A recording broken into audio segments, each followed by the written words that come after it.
We do things like songs that are a little, what we call sexy. You can see from the title, it's more of a love album.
All right.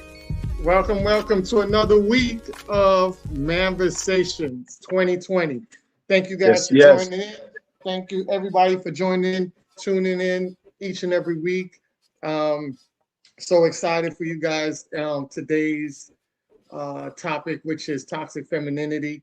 The reason why we wanted to do that is because I felt like this week it was very important for us to address toxic femininity. And I believe that a lot of women out here should not be offended by us addressing toxic femininity, because we have to start, if we want to have a better society, we have to start holding each side accountable. We can't be gender biased. We have the Me Too movement that's targeted men. We talk about, they talk about toxic masculinity. Nobody bats an eye. Nobody sits back and defends anything about it. And everything is garnished towards men, men, men, men, men, men, men. And it's nobody's saying, hey, you know, men are being held accountable, but what about the women? It's always the protection of the women. But the problem is that in the society of men, we have to separate ourselves from the dusty men so that way we don't catch the bullets for the intended, who the intended target is for. So when we do that, we don't have the other side of women where they don't separate themselves. Everybody's into one lump sum. They're not holding each other accountable. So then when we sit back and say something and address a certain type of woman, then everybody wants to take up for that woman. And then when they do that, problems occur, problems pile up. Because when you're protecting people that you should be addressing, then you're going to have issues, because now everybody feels like they are the one and everybody else is the problem. So that's why I wanted to make sure that we address toxic femininity, because it's very important for our sisters to understand that when you're around a toxic woman, you have to separate yourself, and not only separate yourself, you have to hold these women accountable too. You have to draw the line in the sand and say, hey, you know, we are Black women, or just women in general. But when you talk about Black women, you know, we exude class, we exude different, the perception of Black women is on a high standard. So you don't want to diminish that image by accepting BS activities that other low-graded women and low-energy women are bringing into that whole circle. So you have to separate yourself, address those women, and then have those women take accountability and change themselves. So that way, you guys won't be affected on a whole level like that. So when we address toxic femininity, we're addressing the women that are very vital as far as when it comes to destroying the community. As you know, toxic people, that's what toxic and low energy people do. They destroy the community. Toxic men destroys the community. Toxic women destroys the community. Now we want to make sure that we're addressing the women that are very harmful to our community, and making sure that they understand what's happening and change what they have going on, so that way they are more productive and are helping the image of Black women versus destroying it. All right? Because it's an agenda. The world is against us. We have to make sure that Black men are protecting Black women and Black women are protecting Black men. And we got to do that by being codified. And when we're codified, that means we're running on the same mindset, we have the same agenda and goals for our community, for our children, for our future. So we don't want to make a riff about, too many people having mixed ideology. That way it leaves us in confusion. And once we stuck still, we're not in no way to progress. And that's how we diminish and basically get eliminated more rapidly, is when we're not on code and we're not on unisys. Because if you are not together in a unit form, then you're in different enclaves. And when you're scattered out, it's easy for people to take you out when you're scattered out, versus everybody in one area, everybody on one code, and you're moving with a force. So with that being said, we're definitely going to get into today's topic, which is toxic femininity. And I want to show you guys, a couple of the representation of toxic femininity, which is where we'll be discussing. So as you guys know, there's a documentary that just came out with Kurt Franklin, and it's a really good documentary. And we didn't know the real deal behind his history and why he was so toxic with his children. And now you start to see and learn the root problem really came from his mother. And we're definitely going to dial down into it. And not only his mother, I think a lot of people leave out the part where his aunt, which is his mother's sister, plays a huge role in that as well. We have, as you guys can see, Jada Pinkett and Jada Pinkett's mother. We'll talk about that toxicity level, and we'll talk about Mama D. That's Mama D on the bottom right, and her toxic ways as well. And you guys know that from years of watching Love and Hip Hop, and her vileness that has been spewed, and the rhetoric that comes out of her mouth. You could just tell the toxicity just oozes out of her so effortlessly.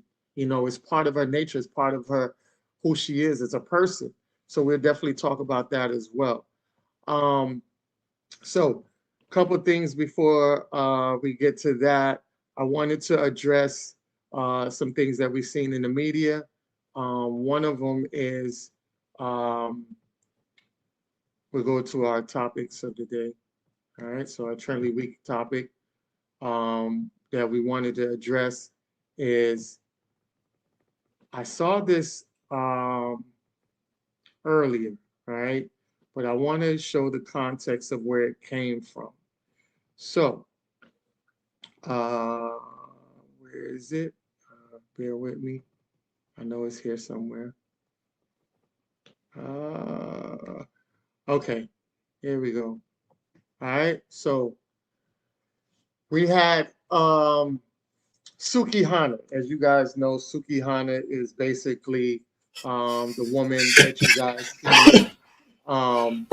She was at the VMA Awards, and she was on the ground. Looked like she had her butt tooted in the air. Looked like she might have been twerking on the ground, right? So she had her shoes off. Her hands are on the floor. This is an area where people come in. It's kind of like a red carpet area. As you guys can see, the screen in the back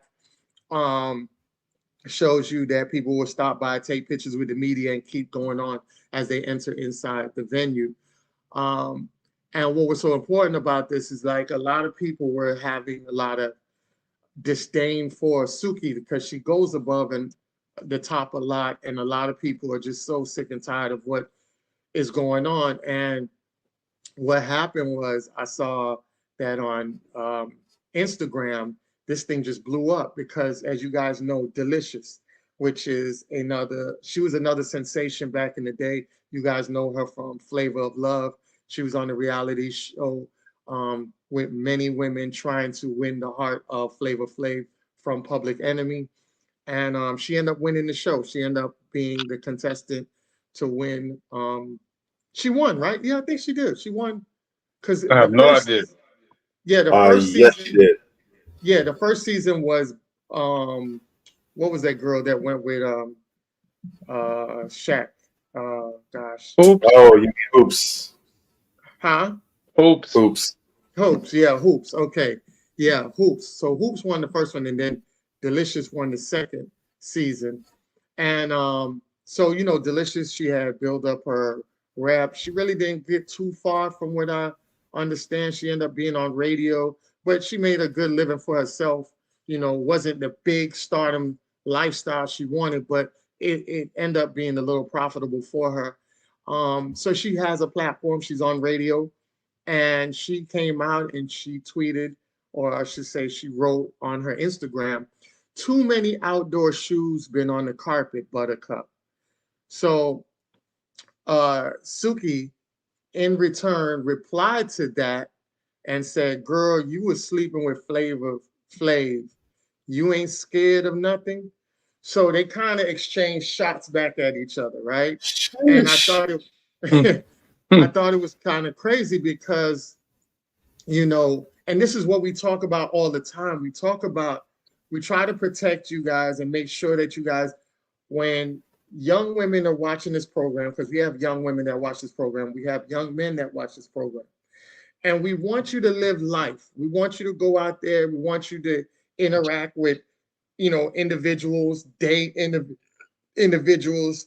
And we want you guys to basically feel out and know where you're going to go. We don't want you to sit back and say you got to jump in at something early or, do this and do that. That's not what we're saying. What we want you to do is to feel life out, have fun doing it, but do it with caution, do it with respect, and also be very aware of who you're interacting with. Because a lot of times when you live reckless, and then something bad happens or occurs out of that recklessness, it normally, a majority of a large percentage of the time, normally will work out in a way where it condemns you later on in life. Whether it's you having a child with somebody you shouldn't have had a child with, whether you're putting up mileage on your body when you shouldn't have put up mileage on your body. There's so many different avenues that we can run reckless with. And then when we get on later on down the road, it ends up coming backfiring to that individual. So, when you have somebody like Delicious, who is basically saying a lot of things that a lot of women with class would say, is like, hey, love, you on the floor twerking and doing that. A lot of people's shoes been on that floor. You're more, looking from a woman to another woman, you're more valuable than that. You're more than that, And Suki just took offense to it. Instead of us saying, you know what, sis, I appreciate you for saying what you're saying. Yeah, it was just a moment I had, and it won't happen again, or that's not something I'll do again. And it could have been left at that. But Suki feels like she's untouched because she has such a large crowd that follows her and campaigns for her that she don't realize what's going on. So in other words, this clapback was very defensive. It was defensive, and she didn't take parts in it. So she didn't feel like, she had the right to say what she had to say and address her, which I felt like, Delicious had every right. And as you see that you had the comments, she had came out and apologized to Suki about what she said. I think this was her apology real quick. She says, not today, Satan. First off, let me start off by saying to Suki Hana, I apologize if my comment upsets or offends you. I should have said, you too fine for that flow, which is much more precise way of describing what I thought when I saw the post, or even better, not comment at all. But unfortunately, I never thought my comment would be viewed as an insult.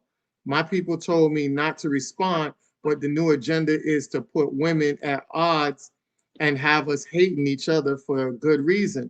I refuse to conform to that agenda. I believe if you offend someone publicly, you should be man or woman enough to apologize and correct your mistakes publicly. My comment obviously felt like a judgment, and that wasn't cool. I'm a fan and advocate of women, no harm intended, Queen. And I wish you a blessed WCW Buttercup. All right. So I want to show you guys a comment, and then I'll let you guys get into it. One girl said, you don't need to apologize for nothing. You said nothing but the truth. She always keeps embarrassing herself. Your comment was not offensive. Women are ready for war nowadays. Thank you.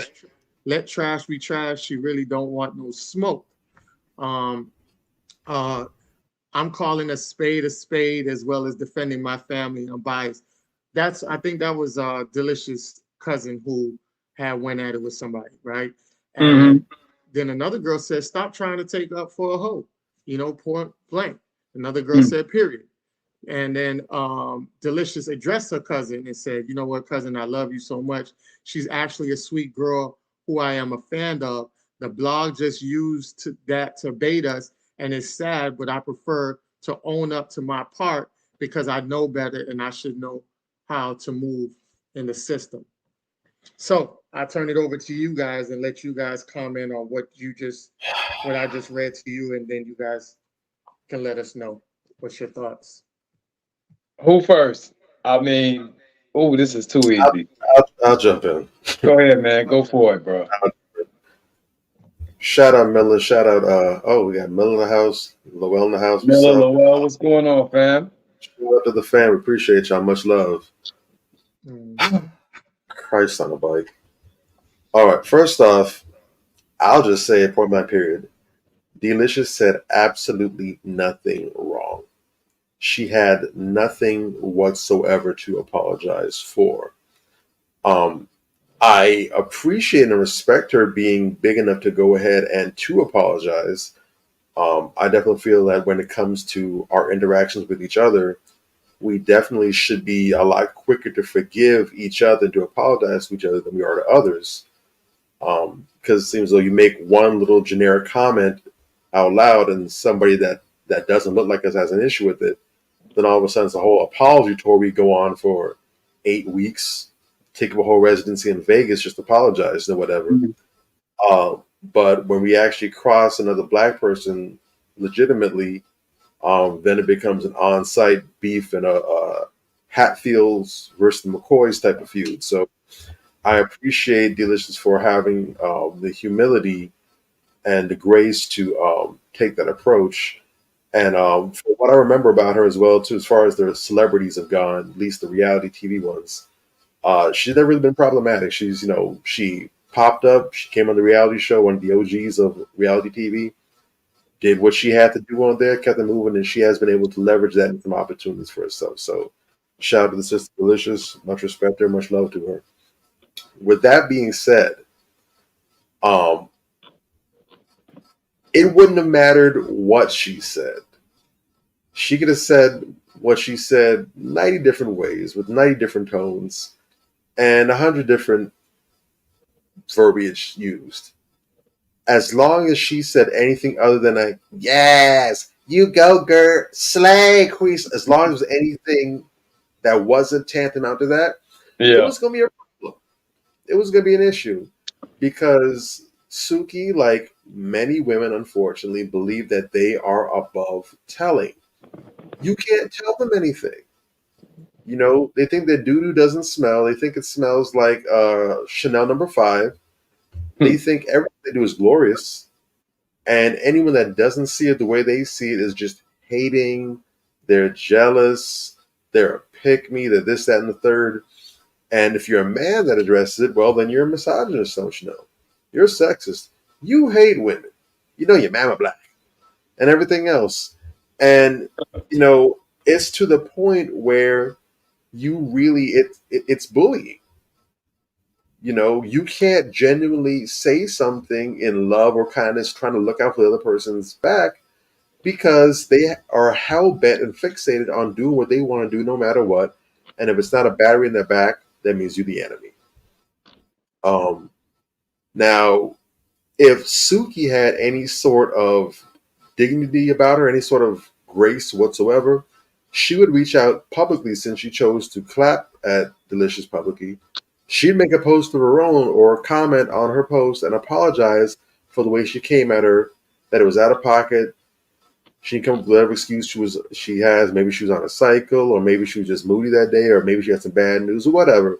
But she'd apologize for coming out the side of her neck the way she did to a sister who genuinely had no ill will towards her, and who you can see clearly was not the aggressor in any way, shape, form, or fashion. Suki's not going to do that. Because that's not who she is. No way. He is a professional rock thrower, hand hider.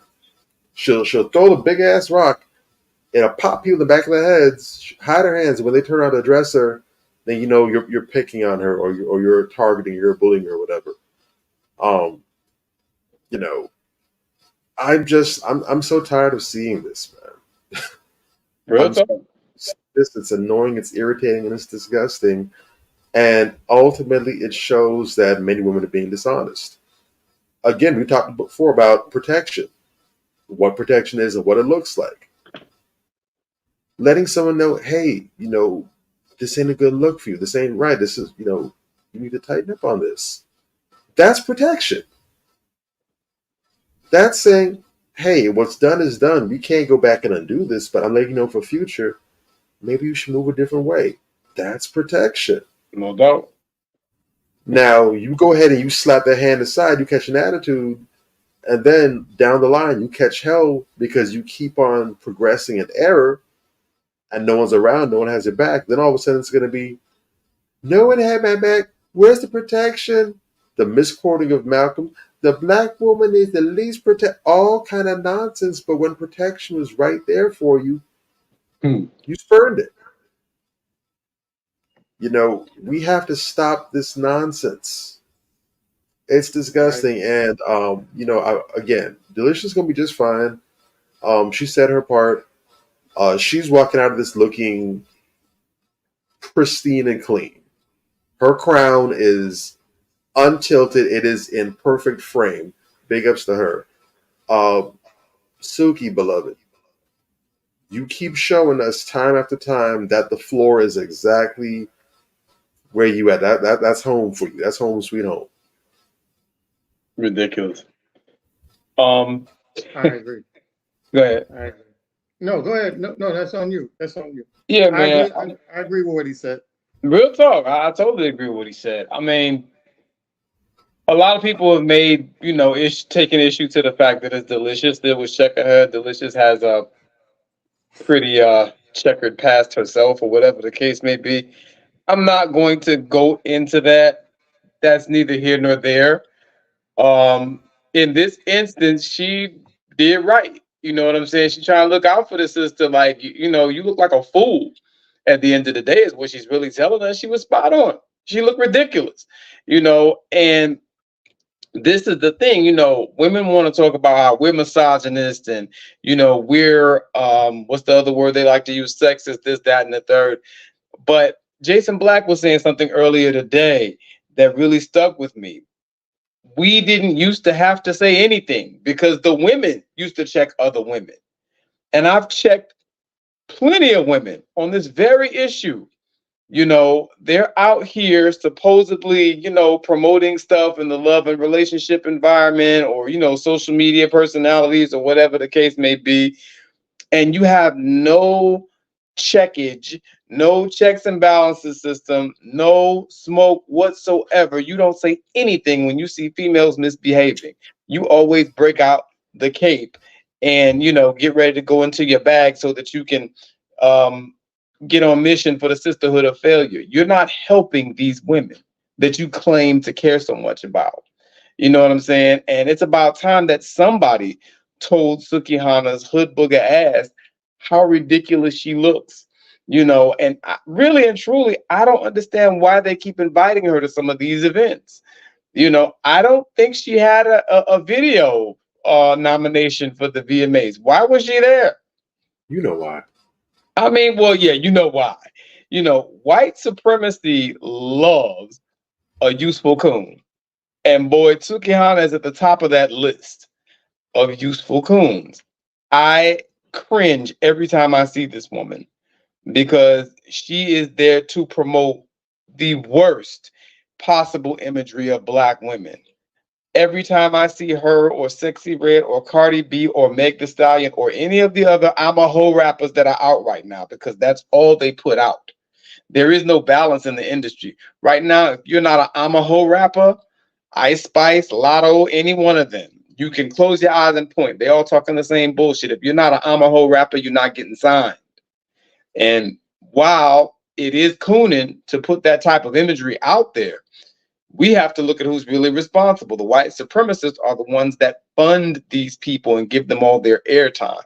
You understand? So yeah, you know, you're crawling on the floor like some type of untamed creature, you know, and when somebody checks you on it, you have something to say. Like Bobby said, it wouldn't matter how they came at her with it. Anytime you try to say something to one of these hood boogers that's on some corrective action type shit, that's how they're going to respond, because they think that they're above criticism. And that comes from the fact that we don't hold women accountable in this society. We just kiss their ass and pander to them. Shout out Steve Harvey and Derek Jackson. You understand what I'm saying? We kiss their ass and pander. We kiss their ass and pander, kiss their ass and pander. And then one day, when somebody tries to check them, guess what? You can't, because you spent the rest of the time kissing ass and pandering. You know, nobody's above criticism. Man, woman, whosoever shall it be. Nobody should be above getting checked in Black society, and we should all be checking each other, because with people like that out here, who's taking Black people seriously? You can't even behave at an award show like a civilized human being. How are we going to talk about rights with you on a serious level? How are we going to talk about, your needs politically on a serious level? They use people who behave like that to demonize Black people as an excuse to harm us. That was some foul bullshit, man. Like, I really, really get pissed when I see shit like that. She had to go sit her monkey ass down somewhere. Yeah, I totally agree with that. So my take on it is that, women should be out there addressing other women. And I want to say, because I'm not going to take long with what I have to say, but I do want to say that DB Law says this current version of Black women is so sad and disappointing. They want to be as ratchet, nasty, and publicly disgusting as possible, but still want to be treated as queens is truly fascinating. And Llewellyn said, I was taught to two sisters the other day who was raised in a nuclear and traditional household, and I asked her, does she do her part in trying to school these young sisters? Her response is, they won't listen to me. Absolutely criticizing women is blasphemy, son. You can't tell certain Black women anything. And we've seen that with Kevin Samuels, and what's so crazy about it is it circled back. Now that he passed away, they want to listen to him when he was not.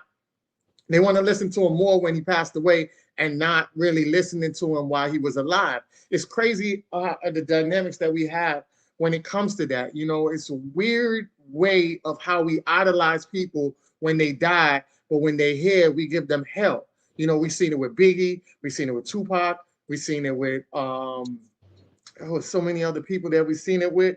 But when they were here, we never appreciated what they did or who they are. We just badgered them. As soon as they left, oh man, they're the greatest person. So I think a lot of times we tell you guys to, if you have issues, and you also could tell this young lady too, if you have issues with, trying to let people listen to you or they don't want to hear you, just send them over to our platform. A lot of people listen to us, and a lot of people, been telling us like, hey man, I love what you guys are doing and I'm a change. There's a lot of people that was one way before listening to us and then changed their behavior after listening to us. Yes. So just send them over here. Just send them to the platforms. Let somebody else. Because a lot of times, a lot of people don't want to listen to you when you're the closest to them, because it ends up being like the dynamics of a mother and a father. You don't want to listen to your mother or father, but your mentor or somebody outside the household tell you the same thing that your mother and father said, and now you open to listening to them. Mm-hmm. So sometimes it's the little dynamics to it of why some people are hard-headed. But like I said, just send them over here and we'll cover the rest. So I'm glad that she took the time out to address it. But I got to tell you, sisters, and this is very important and very key, stand your ground. Stop flip-flopping. Because when you don't stand your ground and people see you, straddling the fence, they don't take you serious and they feel like you just saying stuff just to say it. So stand your ground. Her apologizing, I didn't like that. I didn't like that at all. That was the worst part. Don't apologize for it. You know what I'm saying? Say, hey, sis, it wasn't no diss. That's what it is. That's how I see it. You see like a queen. Just don't do that. Look out for all the other children and girls that's out there looking up at you. Keep them in mind when you do these things in front of the camera. That's it. You ain't got to apologize for it. State your claim, why it's important for a goddess to have an image and in the limelight, and then move on from it. So I'll land my plane there. And definitely you guys said some great things. Yeah. For sure. All right. Mm-hmm. So going on, I did see, we talked about the ratchetness. We seen this which clearly is just, I don't understand. We're going to the VMAs. If you're not, on the ground twerking with your hands all on the floor where everybody's got their shoes walking across, then you come on the scene half naked. You're damn near naked. There's nothing really. I mean, if you look close enough, you might see some lips, Horrible. And if you sneeze, the top part of your gown would probably fall down, and then your breasts are exposed. So I see things like this, and it's nerve-wracking to see all of this stuff go down like this, and our sister is on the floor like this, twerking up in the venues like that. And then you have the other people, then you have somebody like her that, you end up breeding this type of female into the environment. And now you have a girl like Sexy Red says the most romantic thing a guy has ever done for her was to rob a man on Valentine's Day and then gave her all the money. It was just so sweet. Like, there go that proxy violence again. Exactly. And this is why I say, we got to put an end to it, because guess what? Stuff like this happens, right? So Sexy Red, okay, after fatal shooting near her video shoot, right? Fatal shooting reported near rapper's video shoot in Oakland Park, which is not that far from me. It's about 5 minutes away. But when you bring that type of energy, that negative energy, that low vibrant energy that these women are bringing, you're gonna attract low vibrant men. And then you have low vibrant men and low vibrant women in areas, in any enclave of area, any space. There's going to be violence, because you're gonna have women get into it with other women, and now that escalates higher because those low energy women have low energy boyfriends or low energy male friends. Yep. So now you're getting jumped or you're getting beat. Now this dude wants to run. Either he's gonna run up and try to help you, or he's gonna run to his car and go get his fire. And if somebody else from the other girls' camp see that, they're gonna run for their fire. And then guess what? Now you have a shooting that occurred right by your video shoot because of all the low energy people that you have in that vicinity. Real talk. So and just to add on to that, it's not like this happened. I'll turn it over to you guys. You guys could. Oh no, I was gonna say real quick, and just to add on to that, it's not like this happened in her hometown, near a neighborhood house or near her school or whatever. That happened in South Florida. Sexy Red's not from here. She's from St. Louis.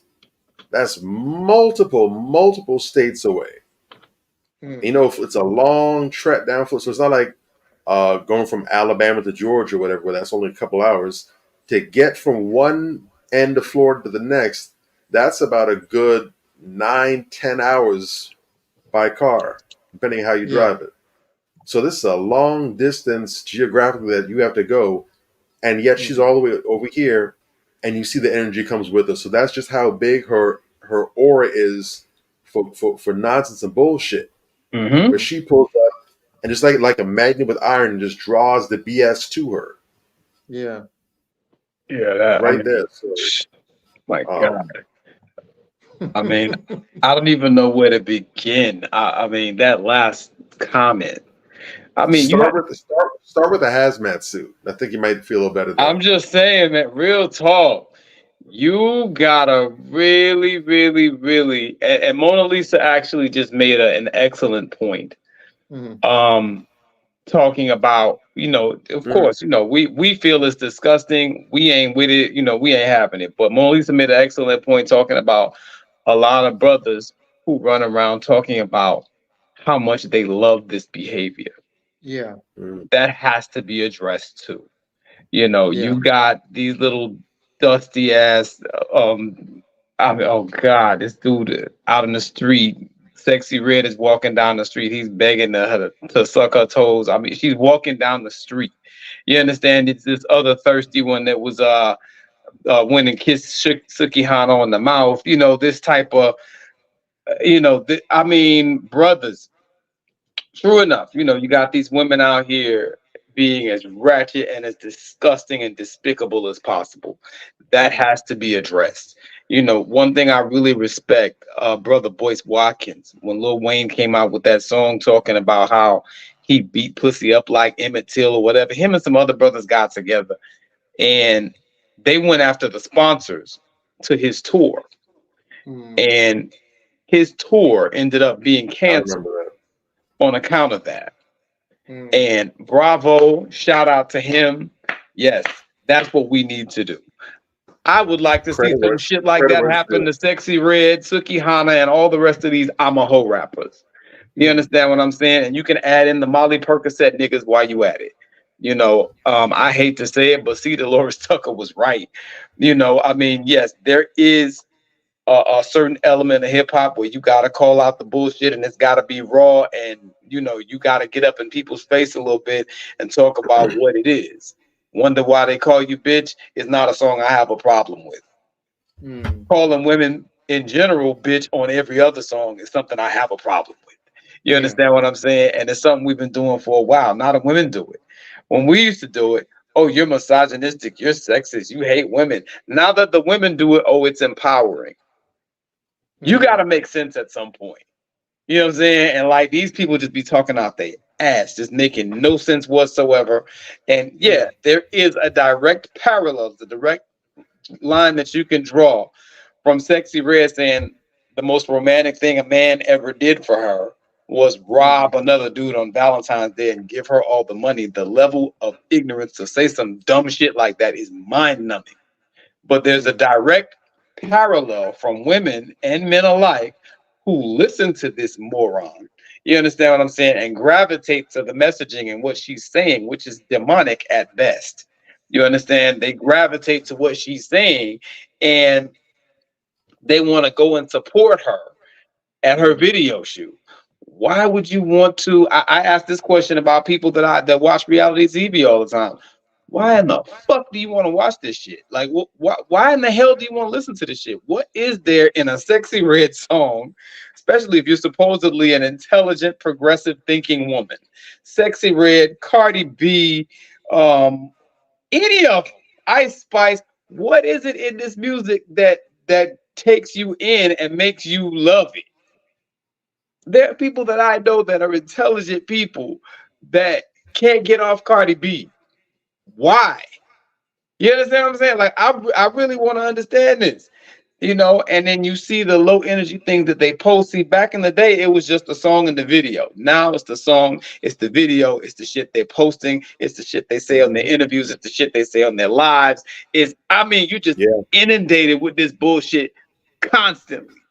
It's much more dangerous for the youth and even for adults. People always talk about the adults, but they don't talk about how many talk about the youth, but they don't talk about how many weak-minded adults are also, influenced by this type of stuff. You understand what I'm saying? So I'll land my plane there. It just has to stop, man. We really got to get on top of this shit. Yeah. I was gonna really quickly just toss a couple more anything as well. The problem is, again, just it goes back to Delicious. It goes back to what we were saying. The issue is, who is it that can actually hold these women accountable? Because again, there's countless examples of men being taken to task for things rightly and wrongfully so. I don't think any of us who are of age will ever forget the infamous tip drill video where you had good old Nelly right there at the end of his video. Tip drill was all the rage. He took his little credit card and slid it between his stripper's butt cheeks. And I think even recent in the last several years, there was plans to invite him to one of these schools' homecomings or whatever. No, I think Spelman. I don't know how long ago that was, but Spelman had actually sought to, or the committee there has sought to invite Nelly there to perform for them. And then the overseers of the committee they deaded the idea because of the video and sliding the credit card between the butt cheeks and because how disrespectful it was to women. Mm-hmm. So Rick Ross dropped in his song, we can't forget, back on You Know It, talk about I put Molly in a drink and she didn't even know it and all that. And there was a huge issue where they went ahead and took him to task. I think he had to suffer some setbacks monetarily, whatever. Even recently, Snoop Dogg shared in the interview how way back in the day, in the 90s, we're not talking about now, but back in the 90s, right when he and NWA and all the others were popping off, it was, I almost said Dorothy Danders, it wasn't her. It was Dionne Warwick sent him and his crew an invitation to come to her estate. And she invited them up there. You know, she had tea out there for him and everything. You know, and she was a big deal back in those days. You know, they're talking, chatting, and she basically, in a loving auntie type way, said, "I want you to call me a bitch." And they're like, "What are you talking about? We ain't calling you a bitch." Like, no, I want you to call me a bitch. She's like, "Man, we ain't calling you a bitch. We're not going to do that." But, so nice that you're calling so many women in your songs bitches and this and that and whatnot. But, you know, taking them to the side and just being that OG figure. And he said that made a big impact on them when they left. And around that time, I think the Dogfather, just for a timestamp, the Dogfather was the next album that he dropped, I believe, after that encounter. And ever since then, he kind of tapered it back. He said, you know, he tried to take his music into a slightly more positive way to at least balance it out, if nothing else. But that moment, you know, he came and he's like, you know, I appreciate that. Who right now, what prevalent, and I asked this question when I saw that video, what prevalent R&B artist can go ahead and pull aside a Sexy Red or Meg Thee Stallion or Rihanna and check say, you know, why are they sexualizing yourself, you know, putting yourself out here like that? That's wrong. Jermaine Dupri made a general comment on the interview about the state of women in rap music. And he was catching hell. Nobody can tell women anything. It's sexist when you do that. It's insane.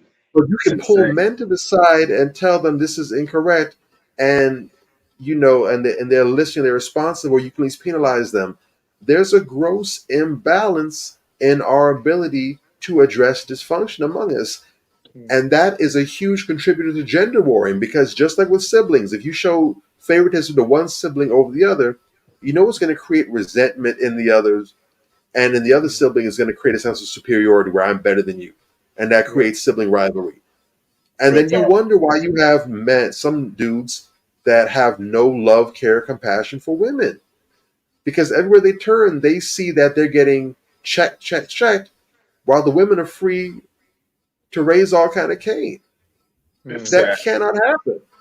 We have to have balance. And the problem is we have imbalance. Everyone keeps on talking about no one holds men accountable. That's a dirty lie from the pit of hell. Men can't sneeze without being held accountable. Women, on the other hand, can borderline murder somebody and they can still walk out unfazed. Real talk. Exactly. I totally agree with that, because like I was saying earlier when the program started, is that we have toxic masculinity. We have the Me Too movement. These are stuff that are geared towards men that will try to put men in their place and hold them accountable for their actions, you know. But when you don't address the other side, now, like you were saying, Drake, about how you have it's like, you know, rivalry with your sibling. Like, you're always picking on me. You know, you always have that child that be like, you always pick on me and you never pick on my brother, or you never pick on my sister. Why are you always on me? You know, and that creates the resentment. And now that child doesn't even want to deal with you as far as anything concerning us about parenting or anything like that. And the child is almost like in the mind frame of running out the door and saying, the hell with this damn household. You know what I'm saying? I'm not going to sit here and be the whooping cushion for all y'all, and everybody else gets to be bad. And I'm the one, as soon as I pick up a spoon, I'm the one getting yelled at, you know? So yeah, it's really on that level. And that's why I say it takes a great group of individuals to have these dialogues and conversations. And that's why I said, this is why we bring it to this platform, because this is the place where you're going to have unbiased and great dialogues to get the solutions out of it, you know. And we've been doing that for a very long time, and we're going to continue doing it and address the elephant in the room topics, which this is one of them. So when you have these people that's out here doing what they need to do, we have to sit back and, hold them and embrace them and be a part of those people that are out here trying to do the good work. Because the more we embrace the people that's doing it, the more larger the unity becomes, and then it can overshadow the low energy out here. Right. Before I land my plan, I want to address Mona Lisa, where she says that a lot of guys like that type of behavior. What you have to understand is psychologically, men dominate through sex. So if men aren't out here getting money, if men aren't out here being valuable, building assets and things like that, where they can't make certain moves or they lose it, then you're going to have guys out here that's going to only focus on low energy women. Because if I can't conquer in life, if I can't conquer in the things that I need to conquer with, then the only thing I can conquer is a low energy woman, then I'm going to gear towards those low energy women. So if you see men that like that, are low energy men, because men that are up in a high level like that aren't going to gravitate to those types of true. Right? However, to her point, yes, too many goddamn low energy men out here. You know what I'm saying? This is No, I didn't want to cut you off, but I just want to interject the point that we go right back into the circle of it, because it really goes back into toxic femininity, because who's raising these low energy men? True. And we have seen a lot of them grown over the short period of time. Why? Because we're not having the nuclear structure like we did before. Correct. So now that's where it goes. So I just wanted to say that. Yes, sir. This doesn't happen in a vacuum. Go ahead. No, continue your point, Major. No. I was done. I just wanted to interject that right quick, and I'm good. Yeah, that was it. No, okay, that's cool. Yeah, we, like I say, a lot of people are disgusted with it, but we have to keep that disdain up, because it's kind of like the police shootings, right? We're not doing anything to stop these people from killing our people. And the more we amplify that, the more that they put that out there, and we don't have no solutions to stop that and nip that in the bud, then every time we see a police shooting, guess what we do? That's just another one. Right. Instead of us being more and more, we used to be more and more raised about it. Now it becomes normalized. Right. And we can't let this type of behavior, whether it's men or women, we can't let this behavior, this toxic behavior, just amplify like that, because after a while, you just start to see it as normal behavior. And that's not normal behavior. So we got to make sure that collectively we keep pounding on it. We keep bringing it up. We keep showing disdain for it, because you're not going to win, because our children suffer from that. Because the more they allow it to be programmed out there, the more it affects our household. Yes, sir. You're spot on with it, bro. The mic is on fire. Lowell was just saying that in the chat. It was on fire from y'all. I'm just, hey man, kept it going. We all combustible in this bitch. You dig? Real talk. Yeah, definitely. So I definitely want to get into another topic that was very trendy, right? Yeah. So it was reported that Jeezy and Jenna May got a divorce. They broke up, right? Jeezy filed for a divorce. He filed for the papers for them to get a divorce. So the divorce is in the process. And it said Jeezy and Jenna May reportedly broke up because they couldn't agree on certain family values and expectations. Each felt like their needs wasn't completely being met. And what's so crazy about this, right, is that Major has told you guys on here, because I remember Major saying it. Major told y'all the vetting process. You gotta have the deep vetting process. Can't wait till his book drop. You know we're gonna promote this shit here when it comes out, Yes. because it is something that needs to be by your bedside like a Bible, Real because talk. it is very important to picking the right mate. And I've said this before, and I know I was talking to a couple of therapists, and I told one of the therapists that women need to pick better. And she went off. Oh, she was so triggered, right? And I have so much love and respect for this woman, right? Because she's a therapist. But she was triggered. She was so triggered by me saying that women should pick better.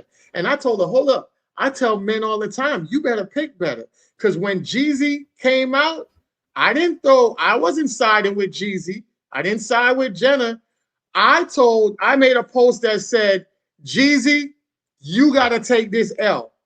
Mm-hmm. And guess what? I'm going to tell you what I tell women. You got to pick better. Because that's what it is. You have to pick better. He should not have been in a relationship with this woman in the first place, because everybody knew who she was. Her family's low-key suspected racist. Mm-hmm. You know, she has a disdain for men. You know, the mother is living her life through her daughter, which makes her a mama's girl, which is another toxic trait that a lot of people don't understand. There's a lot of women out here that are losing great men because they have the girls that they're messing with. Their mother is controlling them in these relationships. Their mother is telling them how to operate and what to do and what to say. And that turns off a lot of men, because it's like, yo, are you living for you or are you living for your mama? You know, and that in itself is problematic, just like how you women talk about boys or that are controlled by their mama. You don't like mama's boys, we don't like mama's girls. Point blank. There's both toxic in it. You know, you can love your parents to an extent. You have to have boundaries, right? So I want to show people this video, and then I'll turn it over to you guys, and I'll let you guys basically comment on this situation, which we all know shouldn't have been a situation in the first place. All right. Didn't notice that I had a hot temper until I got with Jeezy, and here's a person who is my equal and I really respect. And when I would spew some of my old habits, and he was like, like, who? That's not flying here. And also, it would trigger him to come back at me with things where I was like, who the fuck do you think you are? But I was triggering him. But he never told me to fix my temper. I just saw it and I thought, unless I want to stay in this place where I lose this person I love and I stay in my comfort zone of doing what I want to do and function the way I have for the last 40 years when nobody else had to stop me. Which obviously has done quite well for you. Right. I could have. But this. All right. So there's two things that I want to just say real quick. She said that she had a temper and Jeezy never told her about her temper. And the thing about it is, the other thing that is, like I said before, he would have known about her temper and how her sentiments is if he had did his study and research that she had these issues with her past dude who was white, right? And that was a rift for him, because you know white men aren't going to take your attitude in any shape or form. They feel more of, listen, you're the woman, you need to listen to me, shut up and be silent. That's how the attitude in their society is. They ran on that type of dynamics. And she was telling her, Jeezy didn't talk to me about my attitude. And that's another thing you women need to understand. You need to know when you have an issue and address it, because men aren't going to address it, because you know when we address it and you don't listen, it becomes like you're aggravating, you're nitpicking, or on the defense mechanism, you pick up something else and say, well, you do this and I don't say nothing. I hear a lot of that. So I definitely land my mic on that, and I'll give it to you guys. I mean, who didn't see this coming? You know what I'm saying? Like, who didn't see this coming? You know, I had to holler some of my passport bros on this, because I feel even though they don't feel like it's an L for them, I do. Because some of the passport bros, they're like, hey, you know, you go to a different country, and you pick up a woman who has a different set of values because she has different culture, what have you, and that's how you find your happiness. Okay, I can get with that. I can support that. I can agree with that. But some of the passport bros, there's another percentage. I say maybe about 40% of them. Yeah, they hide behind their passport broness as a shield to avoid talking to black women. You know what I'm saying? And that the coon aspect of the passport bros or the coon contingency within that community, I can't rock with. You understand what I'm saying? And they're like, any chick but a black chick type of shit. And they were cheering for Jeezy when he married Jeannie, and they were talking about how, she's so wonderful, this and that, blah blah blah. She don't act like no black chick. This, I mean, boy, they poured it on real heavy. I seen it. I seen it myself, but a lot of people who know Jeannie from round the way said Jeannie was just another San Diego hoe. That's it. You know what I'm saying? Oh, I think that's where she's from, San Diego. But she's just another round the way hoe, and she just acts like she just happens to look different, but she acts like all the other round the way chicks. You know what I'm saying? She's like similar to what they say about Janae Aiko. You know what I'm saying? And it's like, yo, I just want to point out to people, toxicity is toxicity. Poor quality people is poor quality people. Not doing your due diligence and thoroughly vetting this motherfucker that you putting a ring on their finger and saying you're going to wake up next to them for the rest of your goddamn life. Fool, is not what you do. Yeah. And it doesn't matter what race it is, what culture, what ethnicity, whatever the case may be. We all got our fuck ups within our society.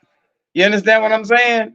And I do believe that black people need to have a little more grace with other black people, because as a collective, we are not okay. As a collective, we have real trauma as a group that we're all collectively healing from. We have our demons, man. So we need to be a little more patient with other black folks. But I am not surprised in any capacity. They were the odd couple. Jeezy started acting weird and doing goofy shit when he started dating this chick. You feel me? And I like Jeezy, but I would just like the video of him out shadow boxing on the lawn. What the fuck was that? No, he wasn't doing shit like that before he started messing with her. Just the way he started comporting himself and moving, it just changed so much. And I embrace good change. If a woman causes you to change for the better, that's great. You understand? I ain't mad at that, but I just wasn't convinced. You know what I'm saying? And I always looked at Shorty side-eyed. Anthony told me she was an avid racist, low-key. I just found that out when some of the clips resurfaced. And I mean, I'm watching these clips and I'm like, how the hell could you marry that? And this is from a video clip. You know what I'm saying? And so, you married her and had a kid with her, bro, you wasn't thinking. And a lot of brothers, when a chick is looking good or she's quote unquote exotic or whatever the case may be, all logic goes out the window. We got too much to lose. We got to start being smarter than that. She wasn't good enough for him to begin with. And I'll land my plane there. Good riddance. Shit. That's how I feel. Yeah, I feel you 100% on that. Bobby, you want to tune in on that? Bum ass. What I will say, to give her credit, they talk about trying to find a silver lining somewhere. Okay, I'll go ahead and do that. Okay. I give her props and I give her credit for at least acknowledging her BS. And not just acknowledging, but doing it in a public fashion, because that confession right there, look, some of these women you would have to waterboard, you would have to slide bamboo slivers underneath their fingernails, you would have to attach jumper cables to their nipples, you'd have to go ahead and have cockroaches take samba lessons on their body and whatnot. They're not about to admit their shortcomings for nothing. You got I'll give her credit for that. Broad, brainwash. You got to get them high out their mind on whatever to get them to slip and say something. She at least had the integrity to be honest, be transparent, say what the case was, and put it out there that this is something that she's dealing with. Now, out of light for her own sake, if her confession also included that she was also seeking help for that, because that kind of behavior, you've been that way for over 40 years, that's more than just a simple, okay, let me just mentally check myself. It's not that simple. You've been this is a whole way of life for you. You're going to need some help to go ahead and unpack that and do things to handle that. But at the same point, again, credit to her for acknowledging her foul ups. I don't believe that she did this with her ex-husband, or the first husband, because I don't believe that she fully respected him. But I do believe that she did respect Jeezy. She really wanted to work out with him. And she didn't check her bad habits at the door. She didn't clear up her baggage. And it cost her a relationship that she valued. Her story is not uncommon. This happens to a lot of people. It happens to a lot of women, where because they value their ego, they value their pride more than they do their relationship, it costs them. Your ego is too big. You can either get it in check, or you can have a solid relationship, but you can't have both. Real talk. You can't. It can't be done. Because as long as you have that overinflated ego, that means you're only in a relationship with yourself. Yeah. Your mate is the side chick or the side dude to you. You got to get your ego in check. You have to be able to rein it in and get control over it. Otherwise, it's going to control you. And now here she is on the outs. No, all the best to her. Hope she goes ahead and she takes initiative to go ahead and get help to iron out those issues and get to the root of it. But Jeezy doesn't seem like the type of dude to double back and make U-turns. So I believe that if he's done, then he's done. He's already looking to get joint custody of his daughter. He's looking to be active in his child's life. He's not going to leave the child fatherless. So big ups to him in that regard. Yeah. But, Jeannie has to get it together. She is not 20-something. She's an older woman with bad behavior. That's not attractive to brothers, especially dudes that actually have some value. Now, the dusty dudes that ain't got nothing going on, they'll be more than happy to take that. But the kind of man that she's interested in is not going to entertain that. And if he's going to get that from a woman, it's not going to be someone the same age. He's going to get it from someone younger, not older. So Jeannie's situation is definitely reflective of a lot of other women's situation. She should be a lesson and a teachable moment for those women. Don't sit back and just comment on the story. Make sure that you're not the next Jeannie Mai. Real talk. Yes. Yes. Definitely. That's it right there. That last sentence. Say that shit again. Say it again. Don't just sit in the stand. Don't just be in the audience. People at the movies and they're like, oh, girl, that was a good show. I like that show. Me too. No. This wasn't about that. We was talking about you. Yeah. This was just a fable. This was one of those Anansi fables. No. Right. The main character here is Jeezy and Jeannie, but in real life that's your ass. Yeah, it's your ass. So don't sit under the lesson, don't sit under the teaching, and then completely miss the teaching. Right. Yeah. Get your ass out here and practice it. Remember what they say. Wise people learn from the mistakes of others. Smart people learn from their own mistakes. Stupid people don't learn from anything. Just saying. If Jeannie bounces back and becomes a better woman, she's able to iron out those kinks in her personality and get it right with another man of equal or greater value to Jeezy, then she's smart. She learned from her mess ups. Women who watch this play out, if they learn from Jeannie's mistakes, then they're wise. But it's the stupid idiot women who will sit back and watch this play out in real time. They got the details. Jeannie's not trying to cover up anything. She's being open and transparent. They persist in their stupidity. You a dumbass. That is. With the whole Jeannie situation, we have to understand that let's just be honest. Let's call it what it is. Jenny and her family is what if she was white, they would call her poor white trash. I'm just being real with it. Mm. They're from Vietnam. I think they're Vietnamese. Yeah.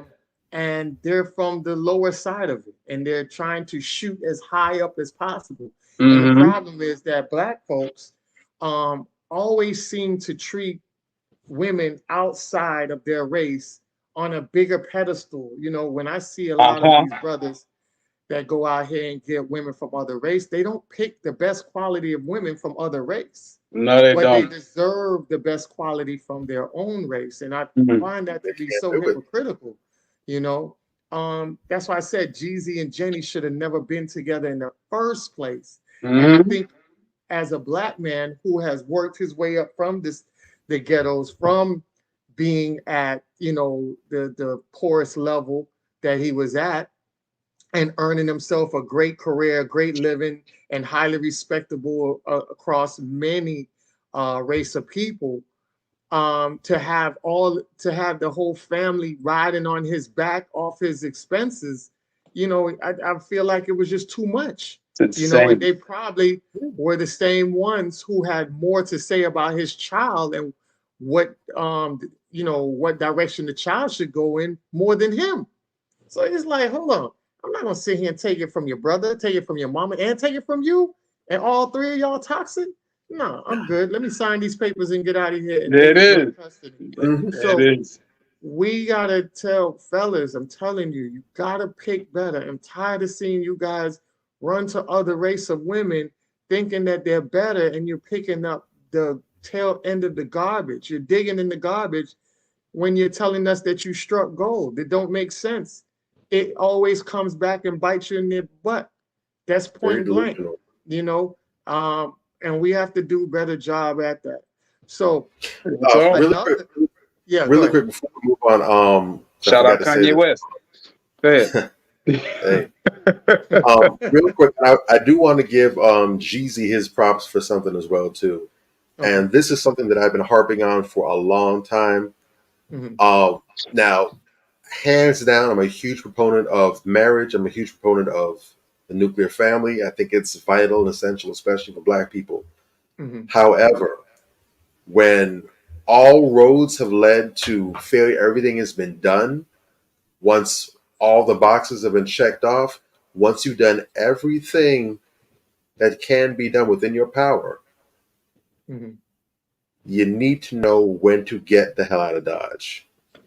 I give Jeezy props for recognizing a losing situation, a situation where things weren't going to be fixed, they weren't going to be resolved. We've come to a place where things have gone too far. I'm not able to deal with this any further. And he went ahead, he left the house, because the way they talked about it, he just left. He just once he made his mind, he's like, let me get up out of here. I imagine that things probably reached a boiling point where he was probably going to snap or do something that was going to jeopardize his future. Hint, fellas. Right. And once he was able to get away, calm down, get to himself, that's when he went ahead and started taking proactive measures. I need men to start being proactive. Yes. Right now, the divorce rate has consistently been overwhelmingly led by women for the longest. Women by a strong 80% plus margins, probably even closer to 90 than 80. But the bulk of the divorces are filed for by women. And don't be goofy and believe that it's all because these men are terrible. They're all abusive. They're all drug addicts and alcoholics. They're all deadbeats. Don't believe that's not the bulk of those situations. I would suggest maybe a third. If I'm being generous, maybe 40-45% of those divorces are a result of men actually being horrible and horrendous. A lot of times, women plain simply get bored. Yeah. And we've seen some of those situations pop up recently where we've been talking about, I left it because I'm not happy. Yeah. No mention of counseling or therapy or trying to reinvigorate them. Just, I'm not happy. And that whole mindset of, I'm walking away from whatever doesn't serve me. That whole nonsense. I choose my happiness over everything. That whole line of tripe. I need brothers. When you are in a dead end situation, I need you all to not wait till things reach a boiling point to where you have to respond emotionally, where you have to either lash out physically at her, or you go out and cheat, commit adultery, and then give her ammo to divorce you. Now your finances getting screwed. When you see that you have reached an impasse, I need you to go ahead, do like Jeezy said, file for divorce, get your things together. We have a number of divorce attorneys out here that specialize in dealing with male clients. Reach out to them, hey, this is my situation. My wife is doing XYZ, or this isn't happening. What steps do I need to take to protect as much of my assets as possible? There you go. Find out what to do and be intelligent about it. Because the idea of, well, I'm just going to stick around and I'm just going to get something on the side to supplement it, that doesn't work. Because you're the one with the grievance, not her. But as soon as it comes out that you're cheating, bam, she's got you.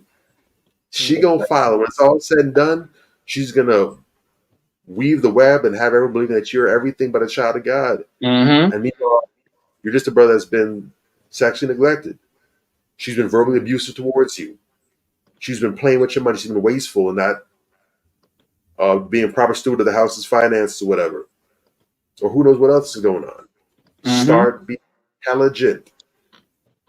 The worst decision that you can make is no decision at all, because then you are surrendering your power to the other side. If you gotta have to go down, pull the trigger yourself at least. Go out on your own terms, but do not allow somebody else to dictate how you get put down. If it has to go bad, at least be the person in the driver's seat. Take ownership. Take the charge. Definitely. That's solid advice. Fellas, you Yes, got to sir. know your work. You got to know when to, take the reins and control your own destiny. If not, they're going to, run the car into a wall, and then you end up you being the one killed in the process. So take over, make sure you guys are on a level where you have everything planned out. Don't just react out of emotion. Have that male leadership of knowing how you plan everything out, how you plan out your escape route and the details of it, because sometimes you might have the courts get involved and they be like, oh, well, how do you feel like, how can you manage this? And you're a entertainer, this and that. And you say, hey, well, I do this and this, and this is my schedule. I have time here, my slots here, da da da. So, Your Honor, if that's great for my ex-wife, we can work through that with my schedule being over here. Everything else is, and then the judge is like, shit. A lot of times, a lot of guys don't understand when you go into the courtroom and you have your documents and your paperwork and you're on point, they're more likely to be in your favor than the other person. True. I'm telling you this now, fellas, because there's nothing more impressive to a judge than a guy that comes in and is on point with everything. And then they looking at the woman like, shit, you the problem, not him. So Can't walk in with your dick in your hand. Exactly. It says a lot. And I know some brothers that have come out on top in things like custody disputes or whatever. I know some brothers who've been transparent about how they were able to be successful. And like you said, one of the key things they all had in common, those brothers, was that they had all their ducks lined up in a row. They had the answers for the judge's questions before the judge could even answer them. So before the judge could even get in their bag to do what they came to do, it's like, well, this is going to be pretty hard to fight against. What do you got for this? And a lot of those women just sit back there expecting that the courts are just going to have their back, so they don't even have that kind of documentation or what have you. They just believe that their word is going to be enough, because in most cases it is. But it's just like no-fault cases. If you already have the evidence, or you already have what you need in place right there, then it makes it easier for them to lean in your favor as opposed to the other side. But if it's a case where y'all have the same amount of evidence or the same amount of justification, whatever, then probably going to go with the women. So you have to come to the fight better armed. Exactly. Mm-hmm. And that's the tail end of it. Because see, she says that she's devastated, right, about this because, she didn't get married to get divorced. But the reality of it is that the money is more powerful with him in the household than him outside the household. Because now I have to limit just to my daughter and not take care of you, my daughter, your mother, and your brother. So now he cut the cord off the leash, and now she's looking at it like, dang, I really kind of messed up here, and she's saying that she's fighting. She says she was fighting for him to stay together. And, once a man leaves or anybody in a situation leaves and files for divorce, it's pretty much a done deal. They are at their ends with before they even got to that level. Real talk. You know the woman ain't shit when the man filed for divorce. A man filed for divorce, you ain't shit. When the man filed for divorce, bro. I'm just gonna put it out there. Yes. When is the last time a celebrity man filed for divorce? Yes. Ooh, your ass is garbage. Yeah, you have to understand that a man files for divorce, there was a huge red flag of disrespect that happened for that man to get up and file in papers like that.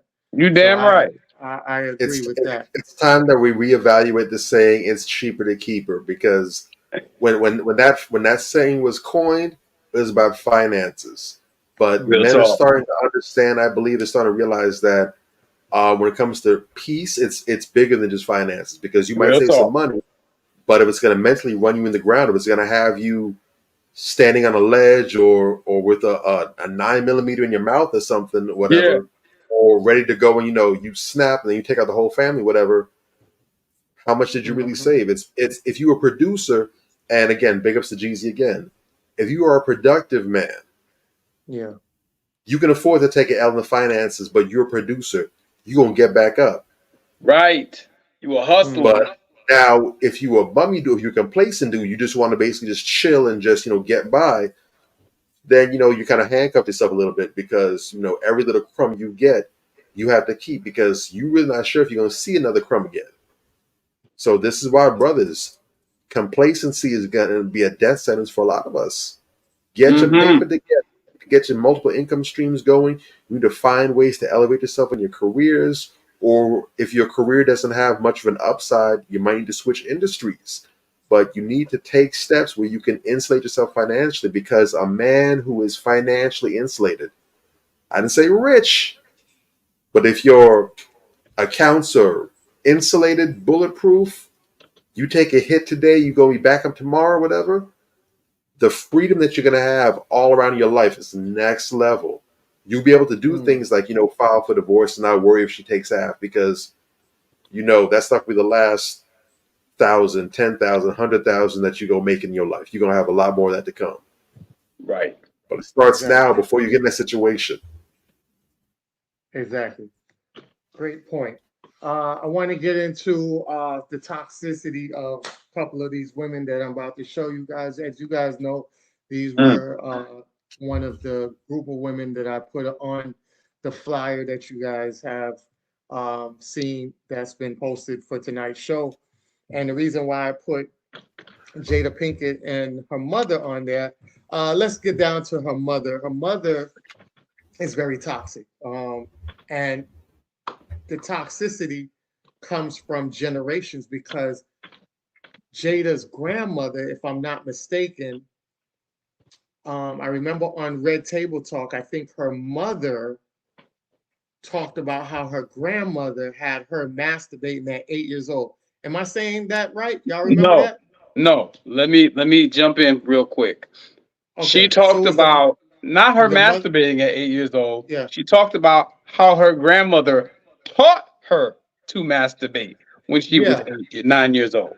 Yes. That's the specifics. Yeah. Okay. This woman is too dumb to know that she was being molested, but go ahead. Okay, got you. Okay, so that was the thing about the grandmother teaching her how to masturbate at 8 years old. And I thought that was it was cringing to hear that on the Red Table Talk, because I'm saying, my thing is, I don't have any children, but I've raised a lot of children through my exes who had children. And one thing I always told my exes is that always keep the child in a child's place. Let children be children. They have a whole world ahead of them. They have a whole life ahead of them, to get to the level that they need to get to as adults. with the conversations that we had, we kept the conversations general and kid friendly. We didn't have grown people conversations in front of these children. Right. You know, I was always adamant about these children, you know, sleepovers. Yes, y'all can have sleepovers, but y'all have to bring the children over here. We're not putting you them over there because I know that you have total protection over here. Ain't none of that stuff going down over here. I don't know how people operate their household. So if they want to sleep over, then come over here. We can cook for them. We always did that, had the outings, everything. It was so super dope. But you gotta let children be children. Let them enjoy their childhood, because if you don't, they end up being like Michael Jackson, who ends up being at the age of 40 years old and is in the bed with children that he brought to his Never Never Land, and having these allegations or reports that he was molesting them, and he wasn't. What he was doing was having sleepovers with children, because his whole life his childhood was deprived. He had to work at a very young age in the Jackson 5. There was no time to play. Joe Jackson ain't give them no break. Joe Jackson ain't make them engage in child activities. When we looked at the movie, we saw the only fun time they had was jumping on the bed and hitting each other with pillows, and they got in trouble for that. So you gotta have these children live their lives at a young age, or they're gonna take that and try to live it in the older age, and that's where we have a lot of problems at. So make these children be children. So, like I said, I thought that was cringing when I heard about that with Jada's when Jada's mom spoke about that on the Red Table Talk, and I just wanted to show you how the toxicity just trends and goes from generation to generation, and it hasn't been broken yet, because the youngest daughter of he only has 2 children, but the daughter of Will Smith is no, he has 3 children. My bad. He has 1 daughter. Yeah. Right. Two from Jada. He has 2 from Jada and 1. Yeah, I think his oldest is a son, right? Yeah. Right. Okay. Yeah. So he only has 1 daughter. Okay. So the generation of curses is dropping. It's not in the youngest daughter. She's so weird and out of place in the stuff she says. And I know she's gonna be toxic to whoever she engages with. She's done. So yeah, the generational curse is continuing. So this is why we say that toxic femininity is so damaging to our community, that you had Jada Pinkett go out of her way to basically do this on her husband's birthday, right? On her husband's birthday, Jada Pinkett goes on her Instagram account, and the disrespect that the fans are saying is fans slam Jada Pinkett as she shares throwback video with Tupac lip syncing to Will Smith's song on his birthday, right? It's like, yo, you can't be that insensitive and disrespectful to your mate. That's just a slap. That's not even a slap in the face. That's a brick to the face. You know what I mean? And she put up this whole thing, and I'm gonna read it to you real quick. Not in a million years I would have dreamed that the Fresh Prince and I would become very acquainted. Not in a million years did I imagine that the fates would be so intertwined. And I never would have imagined that this video would have become a tangible memory of the last time Pac and I were simply kids together. Pac and I lip sync Parents Just Don't Understand by Jazzy Jeff and the Fresh Prince during our junior year in high school. Who would have thought? And that's what she captioned it. And I'm like, you're doing all of this on your dude's special day. Jesus Christ, man. This woman is the gift that keeps on giving, bro. Like, oh my gosh. I'd have been paid a hood rat to beat her ass. A long time ago, I'd have been paid a hood rat to whoop her ass. Bruh, are you serious? No. I didn't know that she dropped it on his birthday. I knew that it was made or whatever. I think I think that's what people were saying was on his birthday. I didn't follow behind to see if that was all the issues with Tupac. Yeah. And she better way to continue to make these parallels and ties and do it on. This woman, You know, I'm thoroughly convinced. Mhm. I'm thoroughly convinced that her goal is to push that man to unalive himself. that's what it seems like. It, That's what I'm real talk. she wants to do either to divorce her or to unalive himself. I don't think Will is going to. I think if he divorces her, that's going to be because I think it's taking a lot for him psychologically to stay in, and I think he believes that this is okay. He's trying to make this okay in his mind, and he's trying to justify it. Well, he's keeping the family together and everything else. I think he's really fighting to make this make sense for him. Mhm. So I don't believe that divorce is an option for him, but I believe she's going to keep on pushing until she gets separation from him one way or the other in this life or the next. And to be honest, I'm really, really, really afraid for Will. So Agreed. I stand corrected.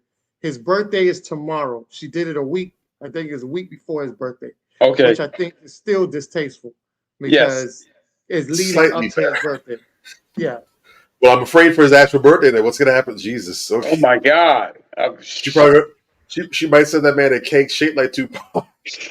I don't do at this point. I don't know. I have no high expectations for this woman. She keeps finding ways to amaze me and drop my jaw with the contempt she's showing this man. Oh my God. I mean, I hate it. She's the personification of a turd, bruh. How do you rationalize that in your mind? You know, and then when people start calling you out about it, you don't take it down. You don't apologize. You just let it sit there. What is going on in this person's brain? You understand what I'm saying? Like, I believe you when you say her level of disdain for this man is so great that she wants him to do something to him to hurt himself. And I since the Oscars, I've been worried about Will Smith, and I don't like Will Smith. You understand what I'm saying? But yo, I could see something was very wrong. You know, all these chicken heads and these simp dudes alike, they just got all the wrong shit from that interaction. This is a very sick household. And this is a man who is on the edge, man. Like, this nigga is capable of anything. If we keeping it a buck, you know, when you get to that level where you do something like that in a public space, you'll do anything. It's too much for you. It's too much for you to take. It's too much on your head at this point. So, you know, she better watch her ass before she fuck around and get what it is that she's asking for, you know, because that can go either way. And I pray that it doesn't. But see, when you don't do what Jeezy did, put your big boy pants on and be like, fuck this. Then you might end up doing what Will Smith did. Correct. And in the position that he's currently in that could inform what he might do. That's a very dangerous space to be for a man, for anybody, but especially for a man, because when we can't control things and when things are too much for us and too heavy on our head, as opposed to how women go to emote and, you know, they go to sadness and so forth, we go to violence. You understand what I'm saying? And it's just too easy, you know, for that perfect storm of things to come together and for somebody around him, not only him, but for somebody around him to really get hurt. You know, he slapped the shit out of Chris Rock, but he wanted to slap the shit out of Jada Pinkett Smith. And I can understand why. Not saying that he, you know, that would be right for him to do so, but I totally get it because she's always poking the bear. You understand what I'm saying? And I mean, this man is heartbroken over the fact that this bitch still can't get over Tupac. And she's still throwing him back up in this man's face. What is wrong with her? This woman has a serious mental problem, man. You know, and nobody's checking her. You know, for whatever reason, he's still afraid to leave her. Yeah. You know, and she's not going to stop. She's that kind of bully. She's that kind of masculine. She's that kind of despicable. She's going to keep on until she gets something, until she forces him to do something to ultimately destroy himself, because she hates this man because of his success and her lack thereof. I remember Jason Black said a while back, and he said it recently too. Mm-hmm. What are the differences between men and women? When women are unstable and unwell mentally, they hurt themselves. But when men are unwell and unstable mentally, they hurt each other. And that's why you typically see these women, they'll do things, when they're going through it. Sometimes they'll commit suicide. Sometimes they'll take out their children as well themselves. That kind of thing. Yeah. Men typically go on rampages. They go on stuff. Remember that dude that went to that nail salon to take out his girl and went on a shooting spree in the neighborhood, and so on and so forth. And of course, that's not a hard and fast rule. That's not 100%. But by and large, that tends to be the case. Yes. So, and it depends on, and really it's a coin flip. I believe in most cases in that situation, it would probably be just Will that gets hurt. He probably just do something himself. He wouldn't want to hurt anyone else. But you never know, depending on what the straw is that breaks the camel's back, where he is, what's available to him. It could be someone else that gets taken out than himself, or just someone else. There's when you psychiatric breaks can be predictable to an extent, but only to an extent. It's like when you drop a plate or you drop a glass, whatever. When it cracks, there's no guaranteed recipe. The whole thing might shatter into a million tiny pieces. It might fall into a couple big fragments. It might have one big chunk. It might be a couple pieces here and there. It might be just some cracks. You can't accurately predict how something's going to break. You just know that it's going to break. Yeah. And trauma is that way too. Sometimes you have people, if they start for trauma early enough, sometimes they'll just, become very depressed, very into themselves, just very, isolated. Sometimes they might become, you get serial killers in some cases that way. You get serial molesters, whatever, for sexual trauma. And it depends on how they heal back, or how they snap back, or how the pieces get put back together, if they can be put back together. So, this is not healthy in the long run. And I'm seeing a lot of feminists and a lot of women that have bile and vitriol towards men for one reason or another, trying to equivocate and try to defend Jada in this, talking about, well, they have an open relationship. Will been with other women as well too. He's been with men. She's protecting his gay secret. Here's the thing. Even if that's true, because a lot of this is speculation, Jada's stuff has been out on Front Street. It's been verified and confirmed. Nothing outside of maybe some tabloid in somebody's grocery store by the checkout line that is also talking about the aliens that had a cup of tea with Boris Yeltsin and playing bingo with Elvis. Will cover something that Will did. But let's say that that's accurate. Yes, they're in an open relationship, and Will is just as active in the lifestyle as Jada is. Okay, cool. You don't see Will running Jada's name through the mud. No, you don't. You don't see him making posts and love letters and dedications to chicks he's been running with, or dudes he's been running with, or whatever. You don't see that. You don't. Whatever Will does, if he does it, he is discreet. Maybe something might pop up here and there, and there's something to it or not. But Will, for the most part, he plays it cool if he's doing anything. Jada out here like a wrecking ball.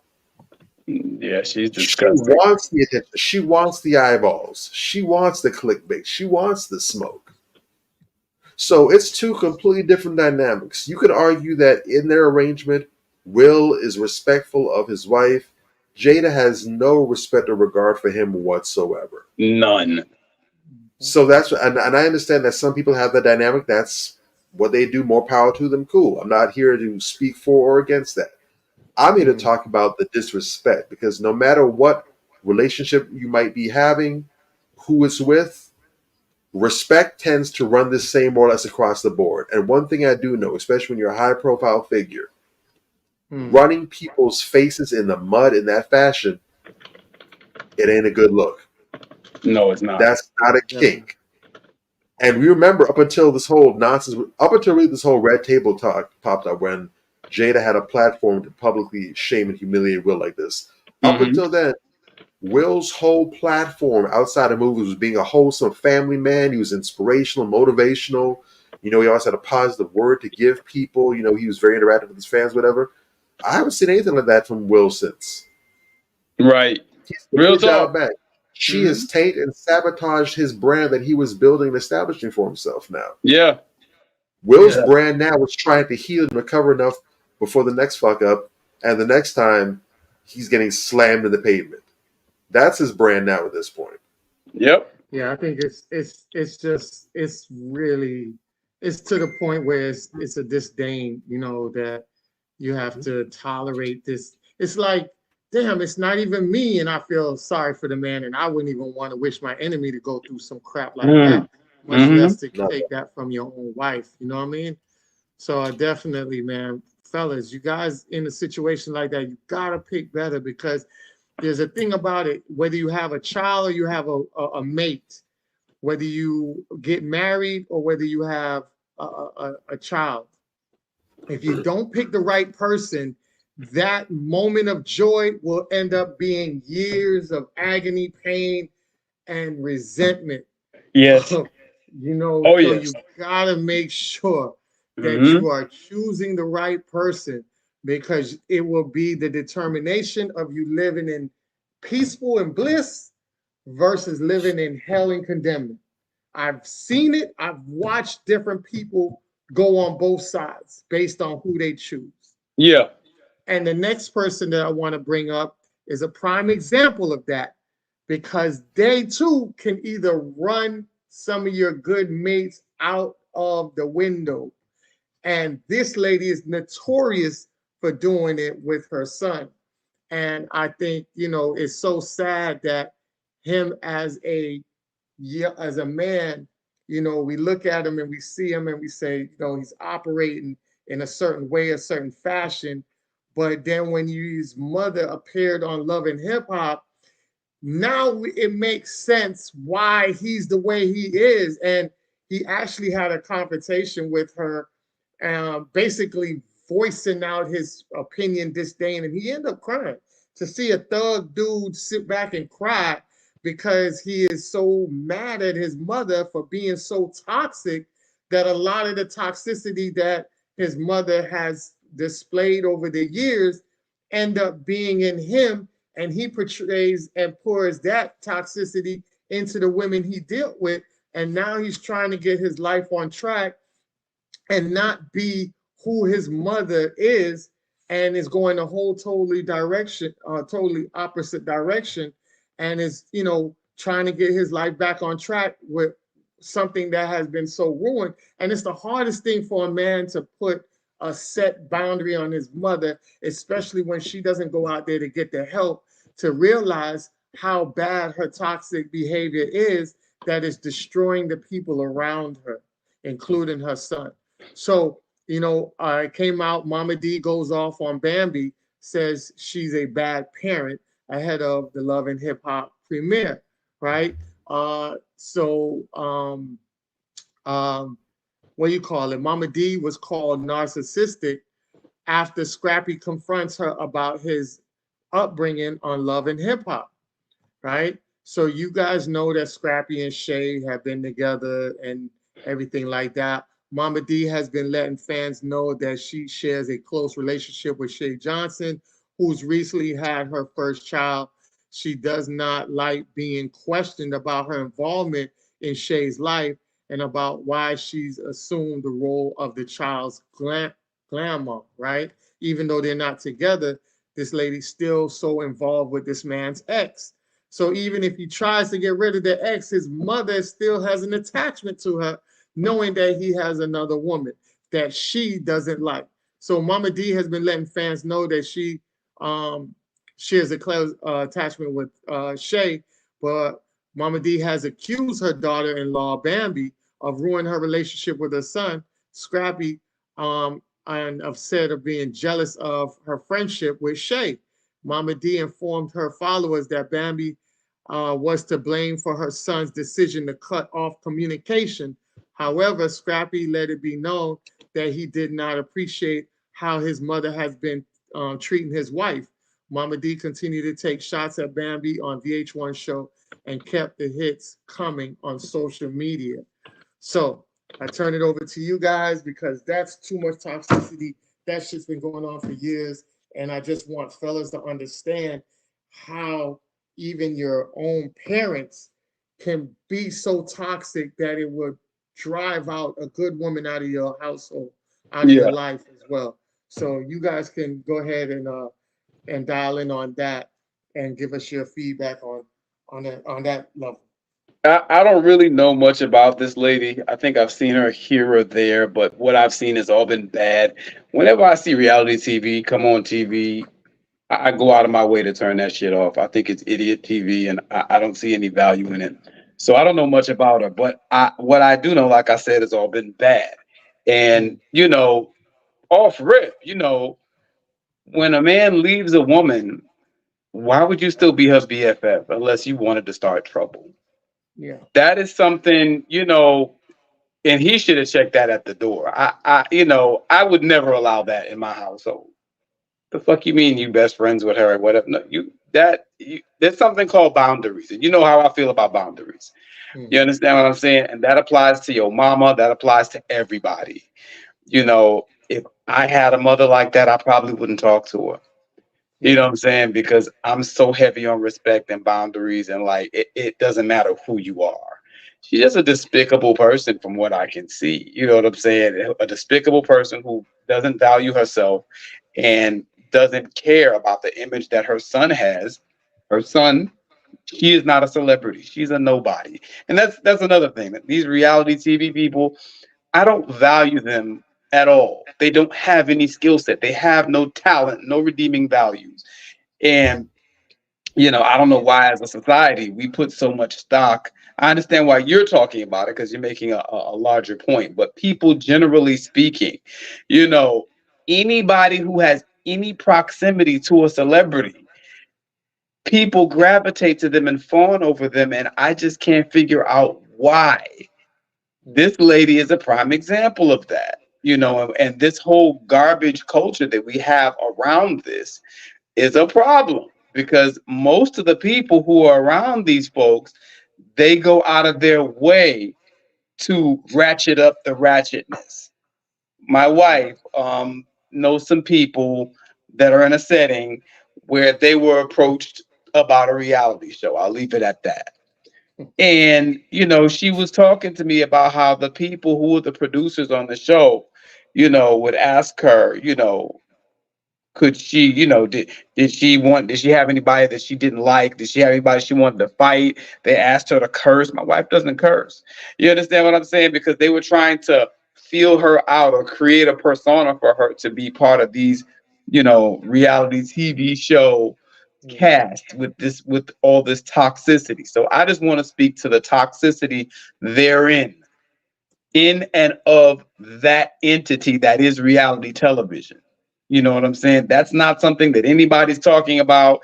That's not something that anybody's really sounding the alarm on. These reality shows are put out there because of the toxic imagery that they portray of Black people. And I see this lady as being no different. In the little time that I have seen her, she doesn't respect anyone, including herself. She doesn't respect her son. She doesn't value her son's name, that is to not embarrass him. She's just like Jada Pinkett Smith, really.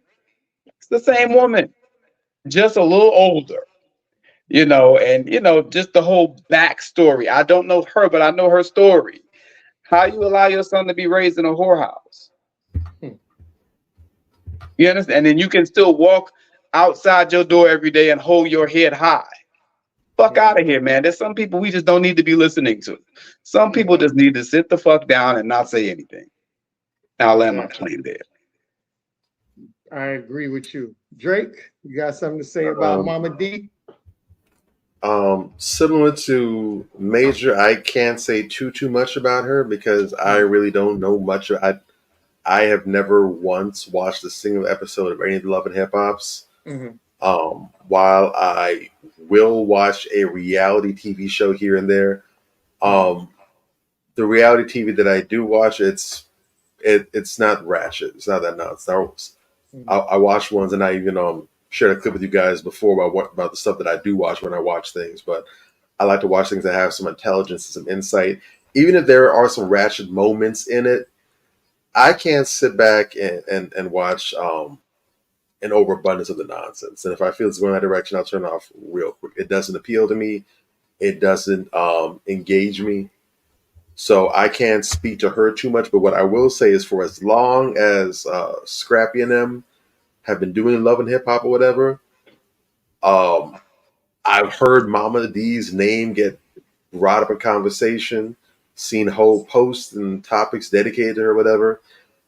And I ain't never seen anybody, not even the typical Cape Crusaders of the Sisterhood of Dysfunction. I ain't never heard anybody ever have a single good thing to say about Mama D, which says a lot. Yeah. When the women who take up and have a defense for everything, and they got their Wonder Woman gauntlets, and they pew pew pew pew pew pew deflecting all kind of nonsense, when even they don't have your back, oh, you gotta be foul. Yeah. So I think the silence says a lot. I believe it was Dr. King who said that in the end, it won't be the words of our enemies that we remember, but the silence of our friends. Mama D ain't got no friends.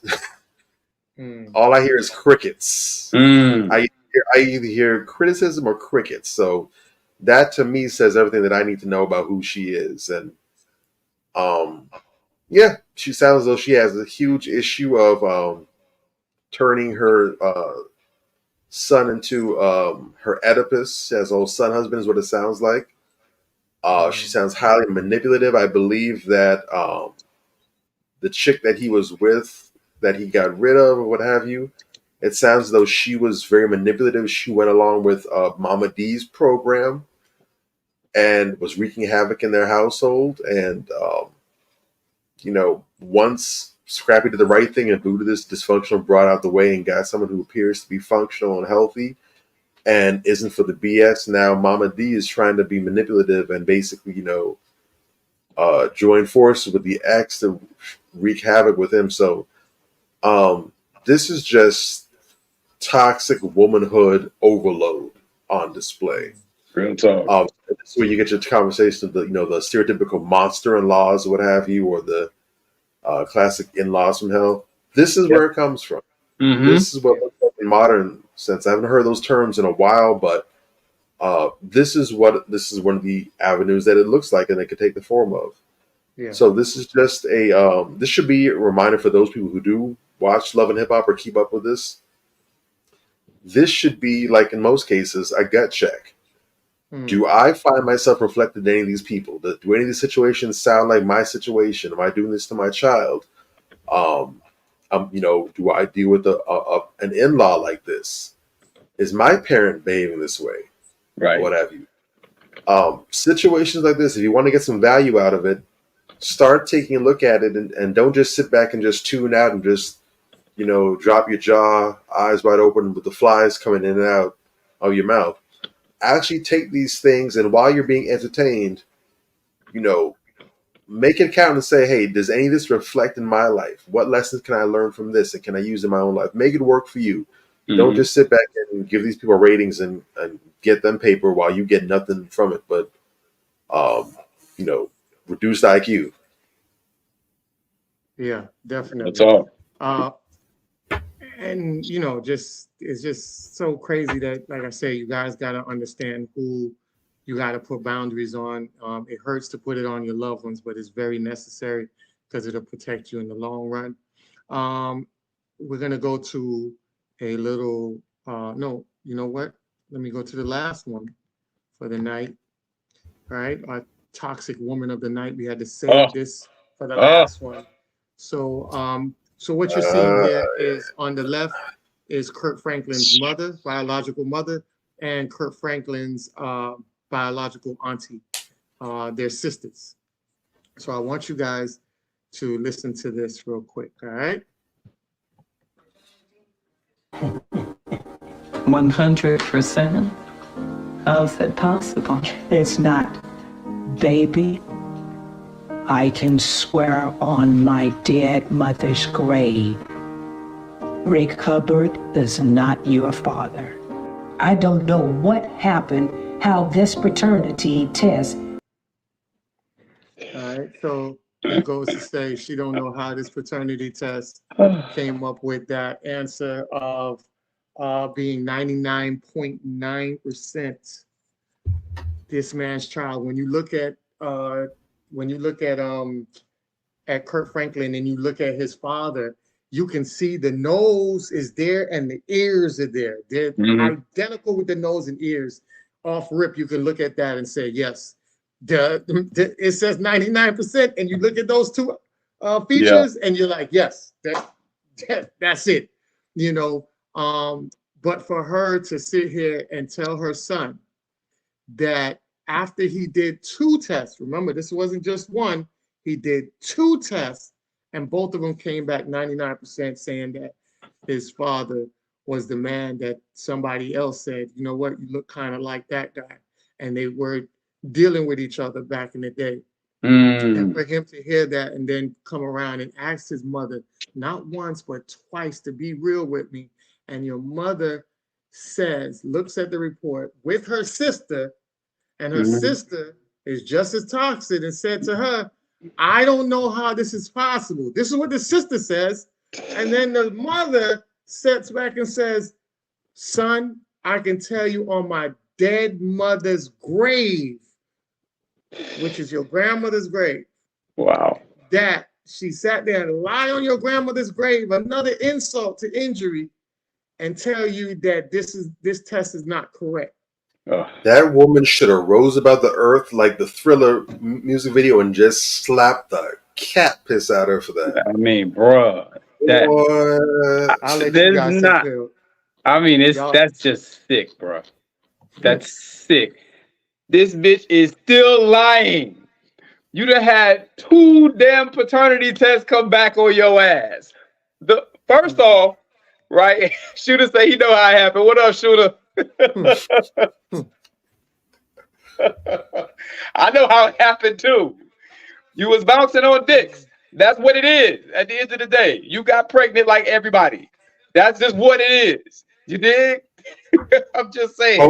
You was off the. You was off. I'm just saying. You was off the chain, doing what adults do. Okay, fine. Whatever the case may be, you caught. You understand?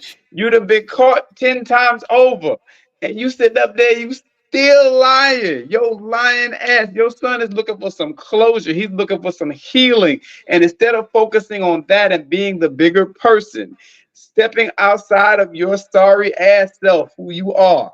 You understand what I'm saying? You're gonna sit up there and lie again to his face on your dead mother's grave. There is no lower life form than that. You understand? Like, how do you trust someone like that? Seriously, this is your mother. I get it. But how do you ever trust this person again in life? They won't even tell you the truth about your father after it's been proven.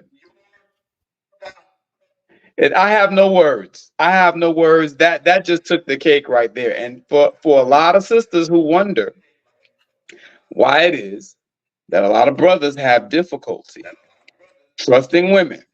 You understand what I'm saying? That can sum it up right there. You know what I'm saying? I mean, bro, it doesn't get any more low and slimy than that. You understand? Especially when it's not a question. He's basically just asking you to tell him the truth because he already knows. So he's just coming to you, hey, mom. He's kind of telling you already, hey, the test is 99.9% accurate. I don't know how that happened, baby.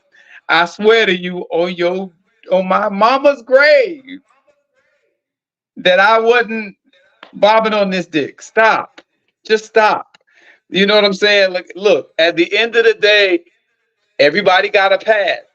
You know what I'm saying? And yeah, it sounds like she was one of these community chicks. You know what I'm saying? Where everybody had a piece and she probably didn't know. But you ain't got to say all that. You know what I'm saying? Just, hey, fess up to it, keep it moving. I apologize.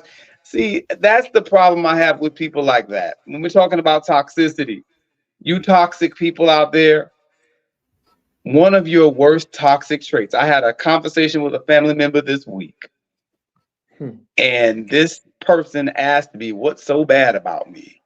Other than, I might ask for a little money sometimes. That's a dangerous question to ask. That's a very dangerous question to ask, particularly when you're asking me. But I kept it cool. I kept it cool. And I just simply responded, you're very dishonest and you don't take accountability for things. And I gave a few examples, and I'm like, that is the reason why that's the reason why people have difficulty dealing with you. And that is what I see in this lady. And I pray for her healing. I pray for the family's healing. But, when it gets to that point, when you're that sick, this woman needs therapy. The obvious truth is in your face, and you still refuse to acknowledge it. My grandmother had a saying, there is nothing poorer than the man who refuses to see the truth. And that's just what it is. I land my plane. I'm just saying. My God. I'm wondering, I don't know what her name is. I want to find out because I want to see if she was one of the chicks that DMX dropped in that song, man. It would make sense. Or you that type of chick? Say I'm less. Just saying. Ridiculous. She's absolute scum. She is absolute scum. I like what you point out because I do believe that, and I still haven't seen the documentary yet. Shame on me. I'll probably watch it once we're done because I think it's only 30 minutes long. It's really short, but profound. Very important, very critical and crucial. But Kirk, and bless his heart, that brother really does have a heart after God. I've seen a lot of things from him over the years, and I mean, when you deal with celebrities or whatever, you can only really see what's in front of you. But one thing I can say is hard to fake a track record over time. And while I don't believe that Kirk is a perfect man by any stretch of the imagination, everything that I've seen and heard about him, because people will definitely be quicker to shout out your faults before they shout out your upsides. Yeah. He's a good dude, real solid dude. And I believe in that moment when he went to his mother, that, like you said, it wasn't about him because he knew. He sees the DNA test. He sees this man. He sees, me and this man, we look very much alike. My alleged father, don't see it. Right. So he knew what he went because he understands the power, the negative power that comes from holding those kind of secrets for so long, what it does to your spirit, what it does to your soul, the guilt. If you've ever been one of those people who've kept a secret from someone that you allegedly care about, every time you see them, you tense, you can't relax because you're almost like you're afraid it's going to slip out of you. That does something to you. Yeah, real talk. He went to his mother trying to give her liberation. He tried to give her freedom. He tried to allow her to be able to take a deep breath for the first time since he was a small child and breathe deep and to get this off of her conscience. And damn it, she had that lie in the freaking Cobra clutch in a rear naked choke, and she was not gonna let that go. Nah. You could have tied a tractor trailer around her ankle and rolled that thing off. Yeah. Like Vin Diesel. Yeah. Damn it, you would have pulled her spinal cord out of her body before you got her to separate from that lie. Real talk. Because you find her for so long. She's invested in that shit. She is. And that's not good for her in a number of different ways. But this also really goes to really reaffirm why I keep saying that paternity tests are vital. Mm-hmm. They're necessary. Paternity tests should be mandatory along with all the other exams and tests that they run on children at birth. Agreed. And it's not just for the mental well-being of the child, because that's key. I have a friend right now, I shared with you guys earlier, who's dealing with the aftermath of finding out that her mother's not her actual biological mother. She's the product of an affair her father had. And she's basically suffered her whole life from verbal abuse by the woman she believed was her mother and then her father because of that. And it's just devastated her now that she's finding that out. But also, there's a number of issues that come with not knowing who your parents are. If you were born with some kind of condition, or there's pre-existing conditions that run in your father's side of the family that you're susceptible to, that you might have, if they know who your father is, they can maybe catch those things. They can say, well, let's run some tests on your family. Let's see if we can figure out what it is you have. We don't know what's making you sick, X, Y, Z, and the third. Right. If we're missing half of your genealogy, half of your DNA sequence, they might overlook that. Because the answer is like, you don't know anything about it. And so here you are, you have this condition that maybe could be treated, maybe could be solved early, or you can be saved from. And now it might be too late. It might be terminal. It might evolve into something else, all because mama was fast and free with that coochie. Yeah. And now the sins of the mother have been passed on to the children in this case. Yeah. Real talk.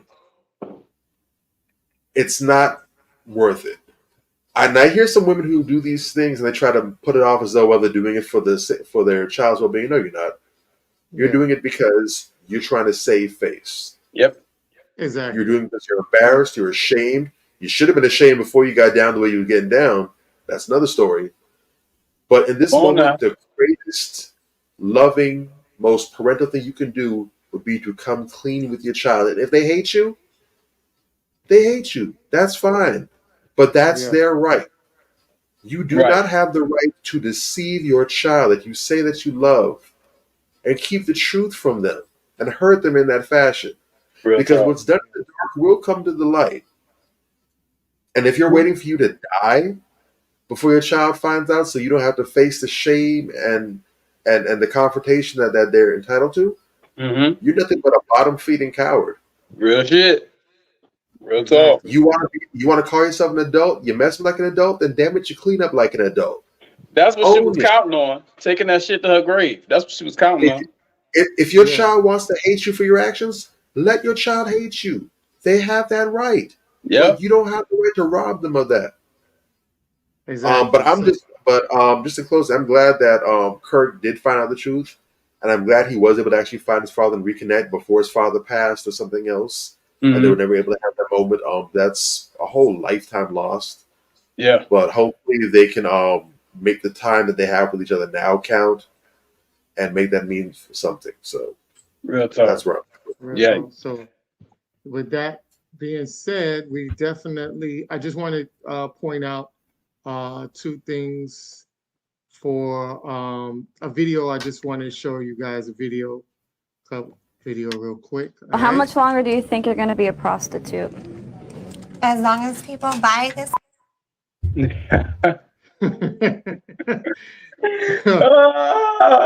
I'm mad that it's not showing you guys it's not that long of a video, but she basically says, yes, how long are you going to be a prostitute?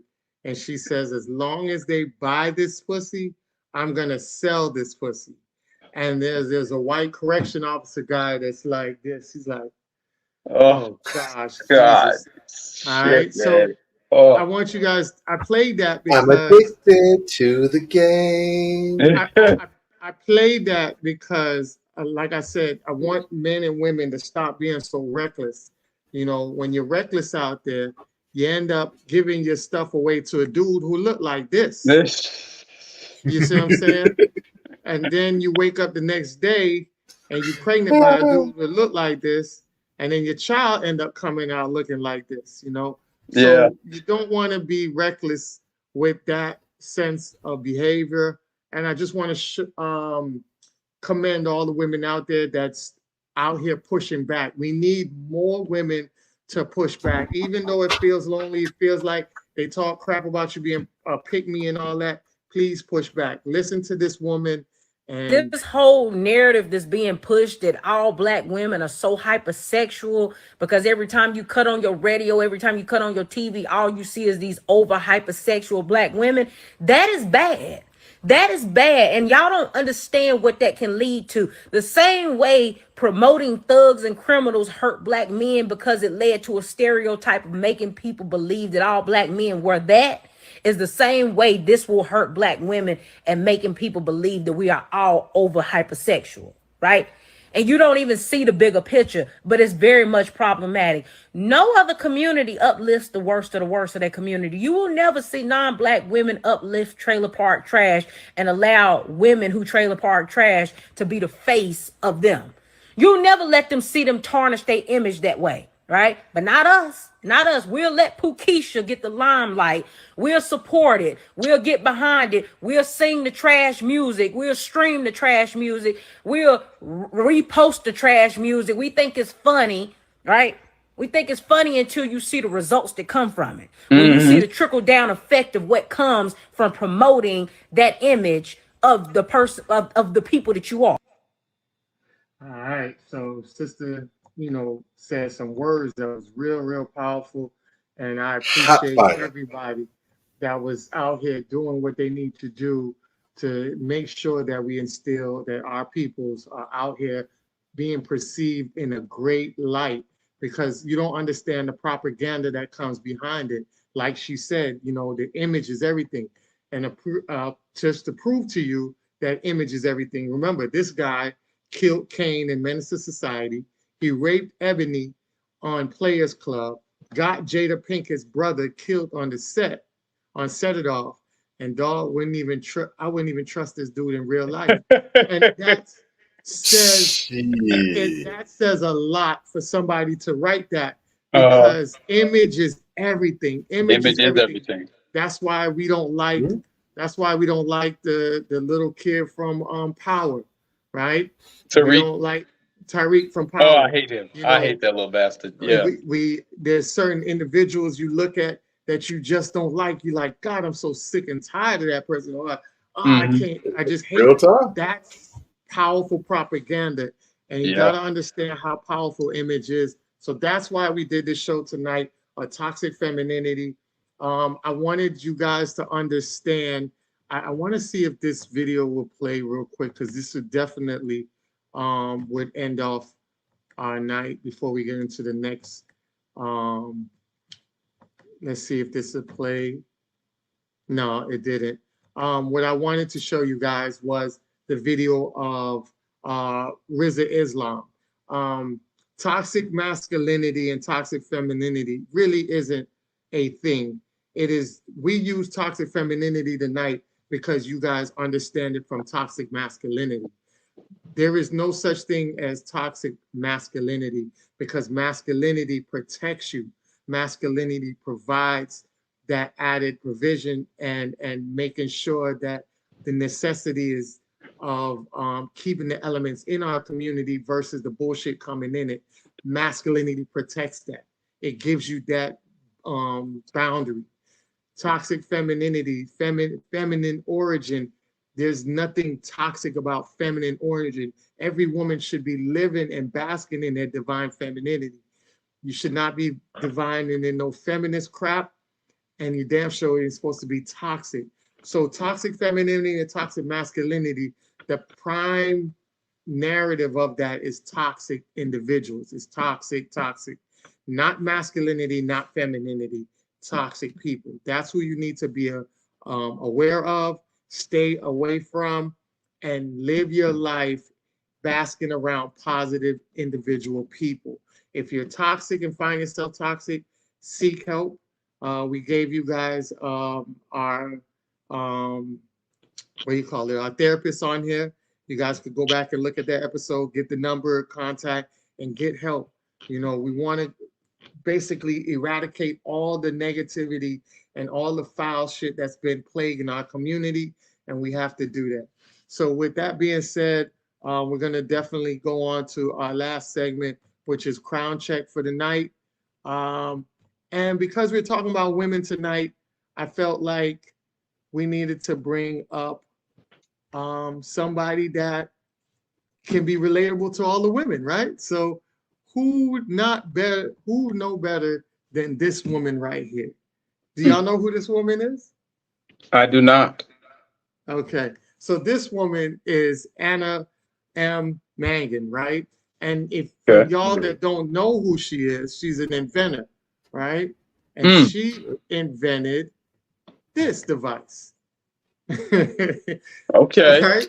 So next time you cook with a pastry fork, a spatula, remember that this is a 13-year-old Negro Hebrew woman by the name of Mrs. Anna Manga, who invented it in 1892. All right.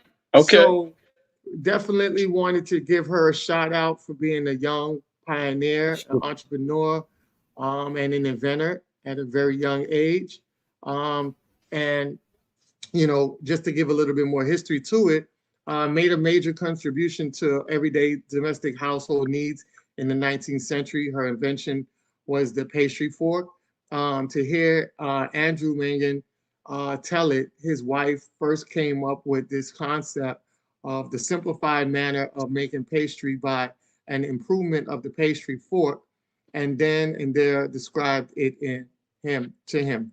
The description was so clear in a minute that Mr. Mangan often says when speaking of the incident, I saw that fork just as plain as you see now.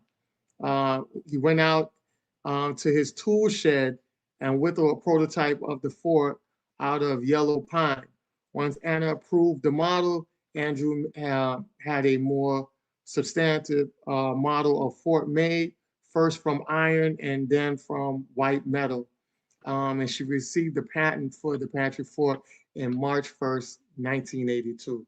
So shout out to Anna for being such an intricate person in our today's modern society, because without the spatula, we would have some burnt ass pancakes out here. All right. No doubt.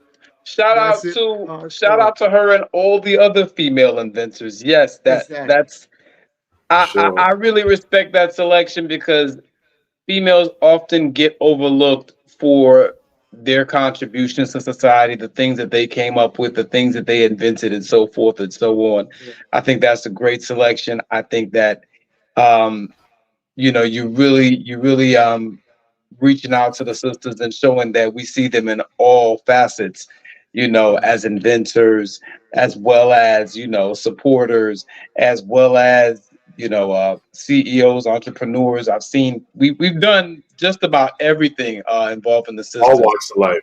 Yeah, all walks of life. You know, you got the Dr. Frances Cress Welsings, and then you have this sister, then you have the Dr.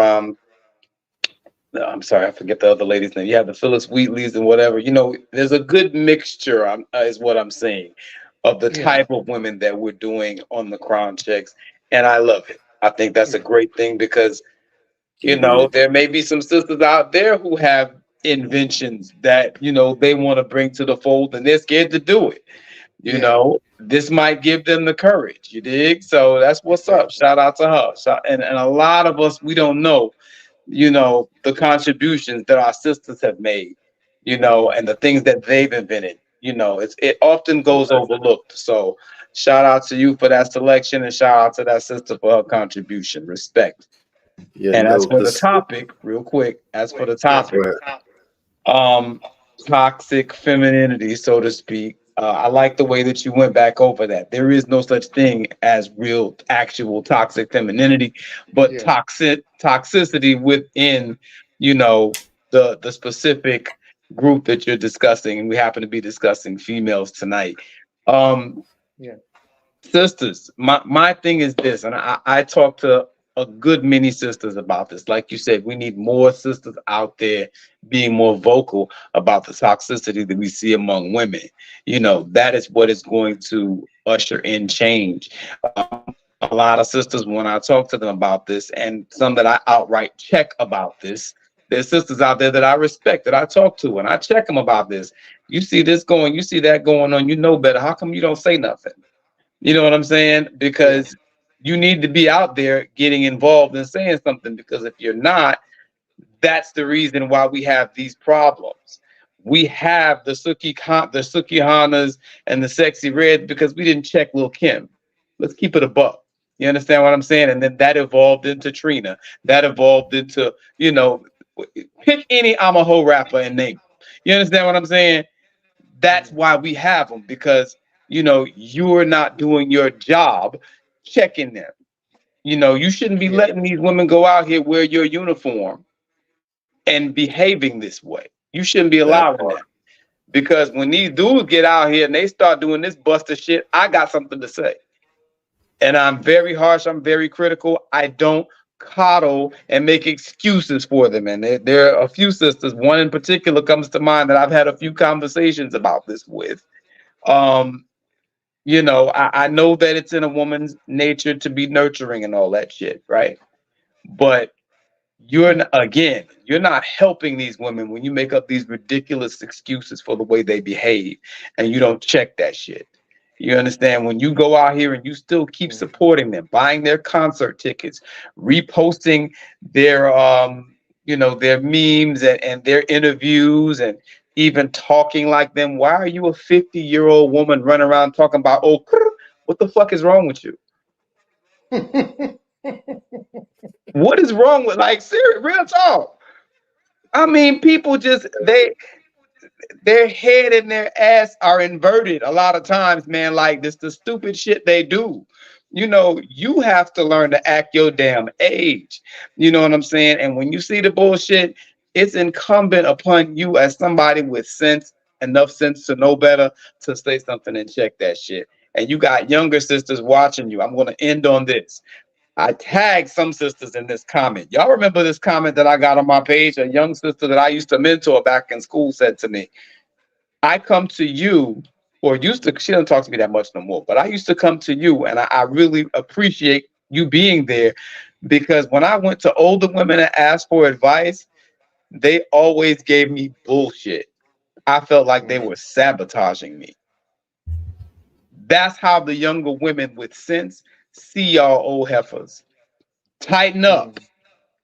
Respect to the real sisters that's doing it. There are some of you that are. Sister Mila Renee, Sister Mona Lisa, Sister Keita, some of the sisters that follow us, some of them are in the chat right now or went in there earlier.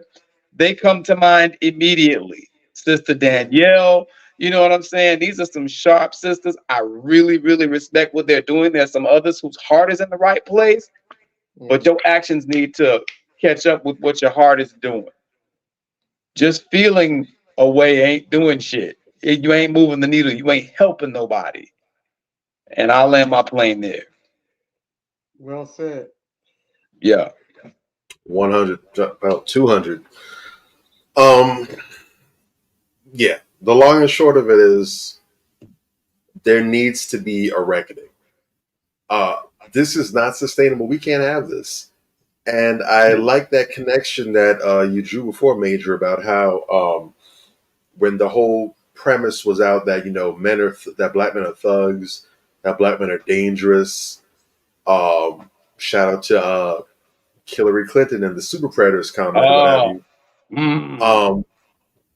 How those stereotypes that were fashioned about us in large part, or I shouldn't say in large part, but largely aided by the plethora of media to go along with it. The images of black dudes holding guns and talking about drug this and drug that and so much, so on and so forth. How that's been used to fashion policy against us and to fashion on people's perceptions of us, and that's caused a lot of issues for us. And so you have to the point where you have people who are afraid of us, both legitimately and performatively for an agenda purpose, but selling images like the thing to do when black men walk by is to clutch your purse or to cross the street because you don't know what they're going to do. You don't want to be in a elevator alone with a black man, but the white man is fine, but the black man, you might be a danger.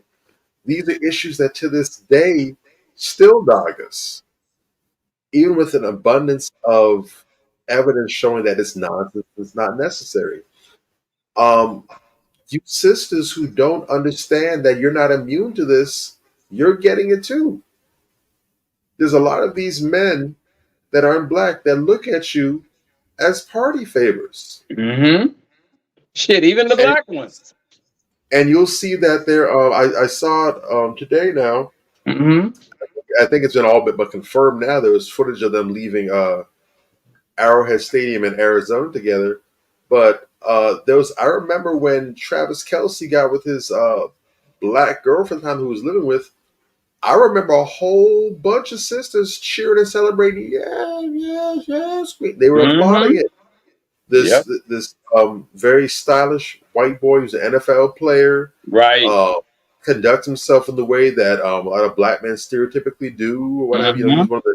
He's one of the down ones, or whatever. And a lot of sisters were cheering and clapping for it until they found out later on that Travis wasn't shelling out for her like that. They've been living together for 5 years. No proposal, no engagement, no marriage. She's just basically a living girlfriend or whatever. Mm-hmm. And she's paying for things. He hadn't spent more than $5 on her their whole entire 5-year relationship. Mm-hmm. Yeah. Talked about that. And now, flash forward, here he is, booed up with Taylor Swift. How about that? And I can guarantee you, in the short time that they've been dealing with each other, I'm pretty sure he spent a whole lot more than $5 on her. And that's not to drive the point that that spending money relationship matters. That's not what the point is. But the point is the value. He was with someone for 5 years. She was good enough to move in with him. He's a multi-million-dollar professional athlete. Mm-hmm. She was good enough to move in with him. But in terms of their their tangible appreciation, because you can't measure love. Oh, I love you. I love you. Well, how much? I love you this much. Can't measure that. Right. You can't measure that. Mm-hmm. That's just up to interpretation. But you can measure finances, and he did not spend, out of all the money he makes, he couldn't bother to spend the equivalent for him of pocket lint on her. Mm-hmm. How about that? But here he is with a white woman in his social bracket. He's coming to her different. I can guarantee you that. Why? Because it's a value issue. One he values, the other he doesn't. Now, I don't have his whole resume in front of me, but might be an easy reason to assume why he values one over the other. Mm-hmm. I don't know. I can't think of it just at the moment, but it might come to me eventually. Maybe. But we have to understand what our perception is. Mm-hmm. If the leaders of black female culture, and unfortunately hate it or love it, those are the people who get the most airtime.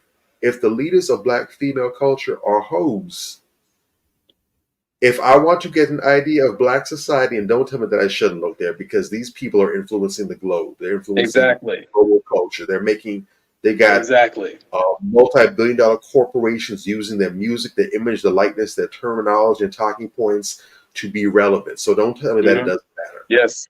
When Sexy Red, when Sukihana, when Meg the Stallion, when Ice Spice, when all these low-tier bottom broads are your representation,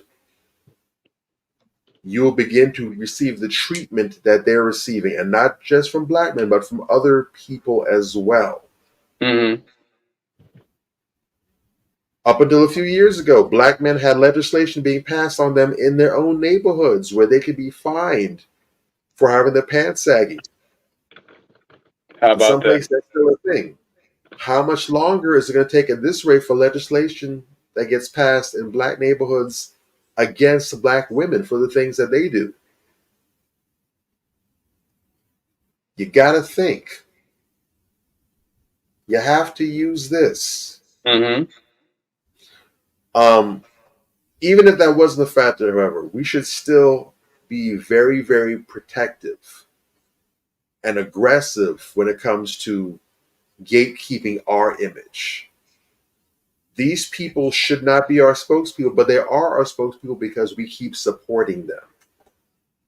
We don't support the positive, wholesome ones at the forefront. We keep supporting the BS and the nonsense. And if there are no healthy alternatives, well, then don't support anything. There you go. Sit back. It's not a true or false quiz. You can choose option C. Sometimes in life, not just in this, but sometimes in life, the only way to win the game is to not play the game at all. Real talk. Sometimes, no matter what choice you make, it's going to be an L, and the only way you can win is say, you know what, y'all do what you gotta do. I'm gonna sit back. I got other things to do. Y'all fight that out. I'm not going to be involved on either side. Sometimes that's a smart move. That's the right move to make. But we have to have courage and give ourselves the permission to move in that way and to believe that we deserve better. Because if you don't see yourself as being above a sexy red or a Sukihana, then you're getting exactly what you deserve. That's real talk. Well said. Well said. Definitely well said. And that concludes our show for tonight. I'm glad we kind of gave you guys real in-depth details to toxic femininity, and to avoid these women at all costs, whether it's friendship or relationship, and even your family members.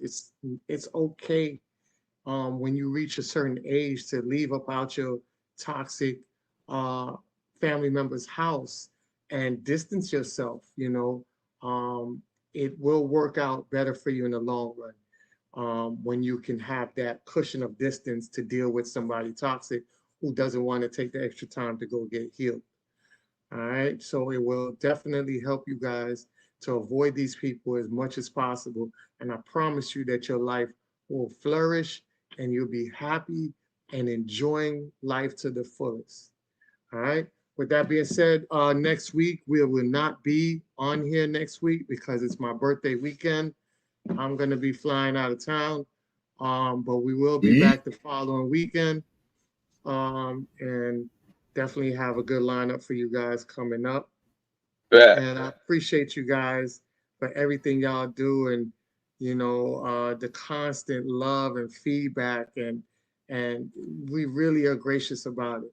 And I can tell you this, that we're growing and we're getting better every day.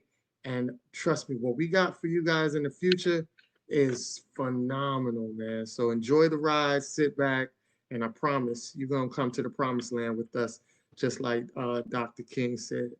All right? All right. Yay. All right. With that being said, we up out of here. See y'all. Be easy. Peace out. All right, family? Yo. Be well. Peace. All right.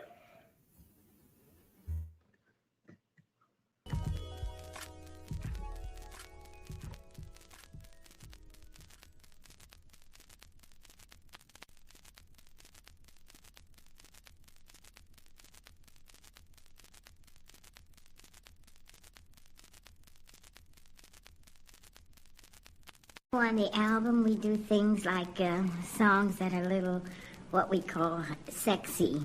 You can see from the title, it's more of a love album.